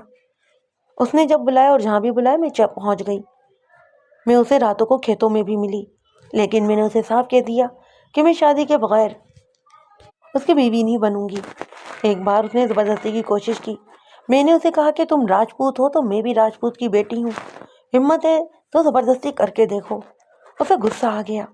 میں نے کہا کہ غصہ چھوڑ، تمہیں موت آ جائے تو راجپوتی خون کو ناپاک بھی نہیں کروں گی، شادی کرنی ہے تو کر لوں گی۔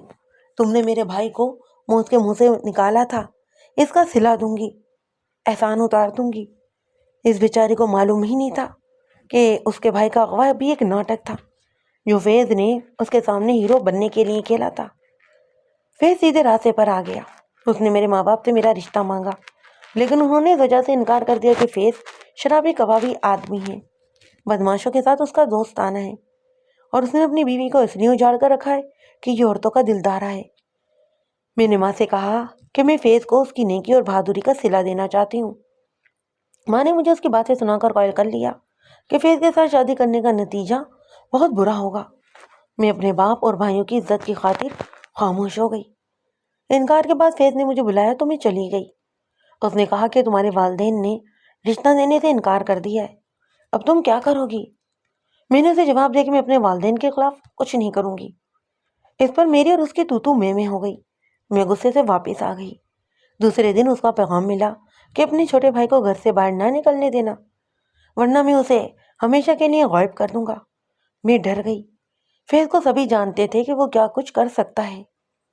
سروری کے بیان کے مطابق فیض اسے ڈرانے لگا کہ وہ اس کے بھائی کو غائب کر دے گا۔ سروری بھائی کے معاملے میں بہت حساس اور وہمی تھی۔ لڑکا بہت ہی خوبصورت تھا۔ وہ فیض کی دھمکیوں سے ڈر گئی۔ وہ جا کر فیض سے ملی۔ فیض نے اسے کہا کہ وہ اپنے ماں باپ سے کہہ دے کہ اس کی شادی فیض سے کر دیں، ورنہ وہ بہت پچھتائیں گے۔ سروری نے اپنے ماں باپ سے کہہ دیا۔ اس کا باپ لڑاکا نہیں تھا، وہ اپنے بیٹوں کو بھی لڑائی سے بچانا چاہتا تھا، مگر ماں باپ نے رشتہ دینے سے صاف انکار کر دیا۔ سروری فیض کی دھمکیوں کا اثر لیتی رہی اور اسے ملتی رہی اور اسے کہتی بھی رہی کہ اس کے ساتھ شادی کے لیے اپنے ماں باپ کو منوا لے گی۔ فیض نے گاؤں میں مشہور یہ کر دیا کہ سروری نے کہا ہے کہ وہ اس کے سوا کسی اور کو قبول ہی نہیں کرے گی۔ یہ تو سب کو ہی معلوم ہو چکا تھا کہ سروری فیض سے ملتی ہے۔ اس کی سہیلیوں کو بھی معلوم تھا کہ رات کو اسے کھیتوں میں بھی جا کر ملتی ہے۔ سروری بڑے ہی عجیب چکر میں آ گئی تھی۔ جب اس کے دو امیدواروں کو جکے بعد دیگرے اس کا رشتہ دے دیا گیا اور دوبارہ اس کے گاؤں میں وہ نہ آئے تو فیض نے اسے بتایا کہ تمہارا رشتہ کوئی نہیں لے کر جا سکے گا۔ پھر سروری کی شادی کا دن مقرر ہوا تو ہونے والے دولہا کو لوگ بے ہوشی کی حالت میں ویرانے سے اٹھا کر لائے تو فیض نے سروری سے کہا کہ یہ اسی کی کارستانی ہے، وہ اس کے چھوٹے بھائی کو بھی غائب کروا سکتا ہے۔ سروری اب تو بہت ہی زیادہ ڈری۔ اب فیض صرف رشتہ لینے پر ہی زور دیتا تھا۔ اتنے میں نصیر آ گیا۔ اسے بھی فیض نے دھمکیاں دیں۔ نصیر نے سروری کے ماں باپ کو بتایا اور اس نے بڑی دلیرانہ باتیں کی۔ پھر نادر علی بھی نصیر کو ڈھونڈتا ہوا آن پہنچا۔ سروری نے نادر علی کو دیکھا تو اس نے عہد کر لیا کہ وہ فیض پر نالت بھیجے گی اور نادر علی کے ساتھ شادی کرے گی۔ رات نادر علی نے سروری کے گھر بیٹھ کر کہا کہ وہ فیض کو ایسا غائب کرے گا کہ اب اس کی لاش بھی نہیں ملے گی۔ سروری کو نادر علی کی یہ باتیں بہت اچھی لگیں۔ نادر علی چلا گیا اور اسی روز فیض بھی غائب ہو گیا۔ مجھے فیض کے مرنے کی بہت خوشی ہے، سروری نے کہا، لیکن جس بھائی کی خاطر میں بدنام ہوئی ہوں وہ پھانسی کے تختے کی طرف جا رہا ہے۔ وہ ایک بار پھر میرے قدموں میں بیٹھ گئی۔ میں نے اسے اٹھایا، اس کے باپ کو بلایا۔ اس کی تو جیسے کمر ہی ٹوٹ گئی تھی۔ اپنے بیٹوں کے لیے وہ روتا تھا۔ وہ فیض کو اس علاقے کا بے تاج بادشاہ کہتا تھا۔ اس نے فیض کے جرائم کی کچھ باتیں سنائیں تو میرا خون کھول اٹھا۔ میں نے اسے تسلی دی اور تھانے کو روانہ کر دیا۔ نادر علی تھانے میں ہی موجود تھا۔ میں نے اسے الگ بٹھا لیا اور پہلی بات یہ کہی کہ فیض کو قتل کر کے اس نے بہت بڑی نیکی کی ہے۔ اس نے جرم سے انکار نہ کیا، بلکہ یہ کہا کہ ان دونوں لڑکوں کو چھوڑ دوں اور مجھ اکیلے کو ہی گرفتار کر لو۔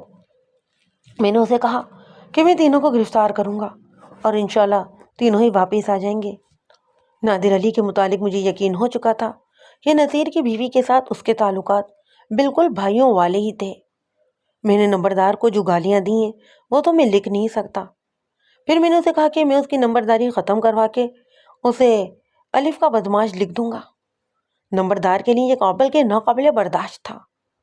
اس نے ایک بار پھر میرے پاؤں پکڑ لیے۔ میں دراصل اسے استعمال کرنا چاہتا تھا۔ اسے جب میں نے بتایا کہ اپنی نمبرداری بچانے کے لیے وہ کیا کرے اور جو کچھ کرے اسے وہ راز میں بھی رکھنا ہوگا، تو وہ ہاتھ جوڑ کر راضی ہو گیا۔ دونوں ہی جرم پیشہ آدمیوں سے کہا کہ انہوں نے ایک آدمی کو اغوا کر کے حراست میں لے رکھا ہے، اس کے انہیں 5 سال سزا ہوگی۔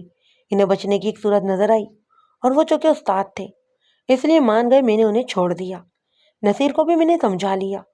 میں ان تفصیلات میں جانا بیکار سمجھتا ہوں کہ میں نے کس کو کیا کہا اور کاغذات میں کیا کچھ لکھا۔ مختصر طور پر یہ کہ میں نے نصیر کے اغوا کے کیس پر رپورٹ یہ لکھی کہ نصیر فلاں گاؤں میں گیا اور بیمار ہو گیا، لاپتہ نہیں ہوا تھا۔ فیض کے قتل کا چالان نادر علی اور دونوں بھائیوں کے خلاف تیار کر کے عدالت میں دے دیا۔ تینوں کو 4-5 مہینے جوڈیشنل حوالات میں رہنا پڑا، لیکن سیشن میں کیس چلا تو تینوں کو شک کا فائدہ دے کر بری کر دیا گیا۔ میں نے تقاضا کچھ ایسا ہی تیار کیا تھا۔ بری ہونے کے 1 ماہ بعد مجھے پتہ چلا کہ نادر علی سروری کو بہا کر لے کر آ گیا ہے۔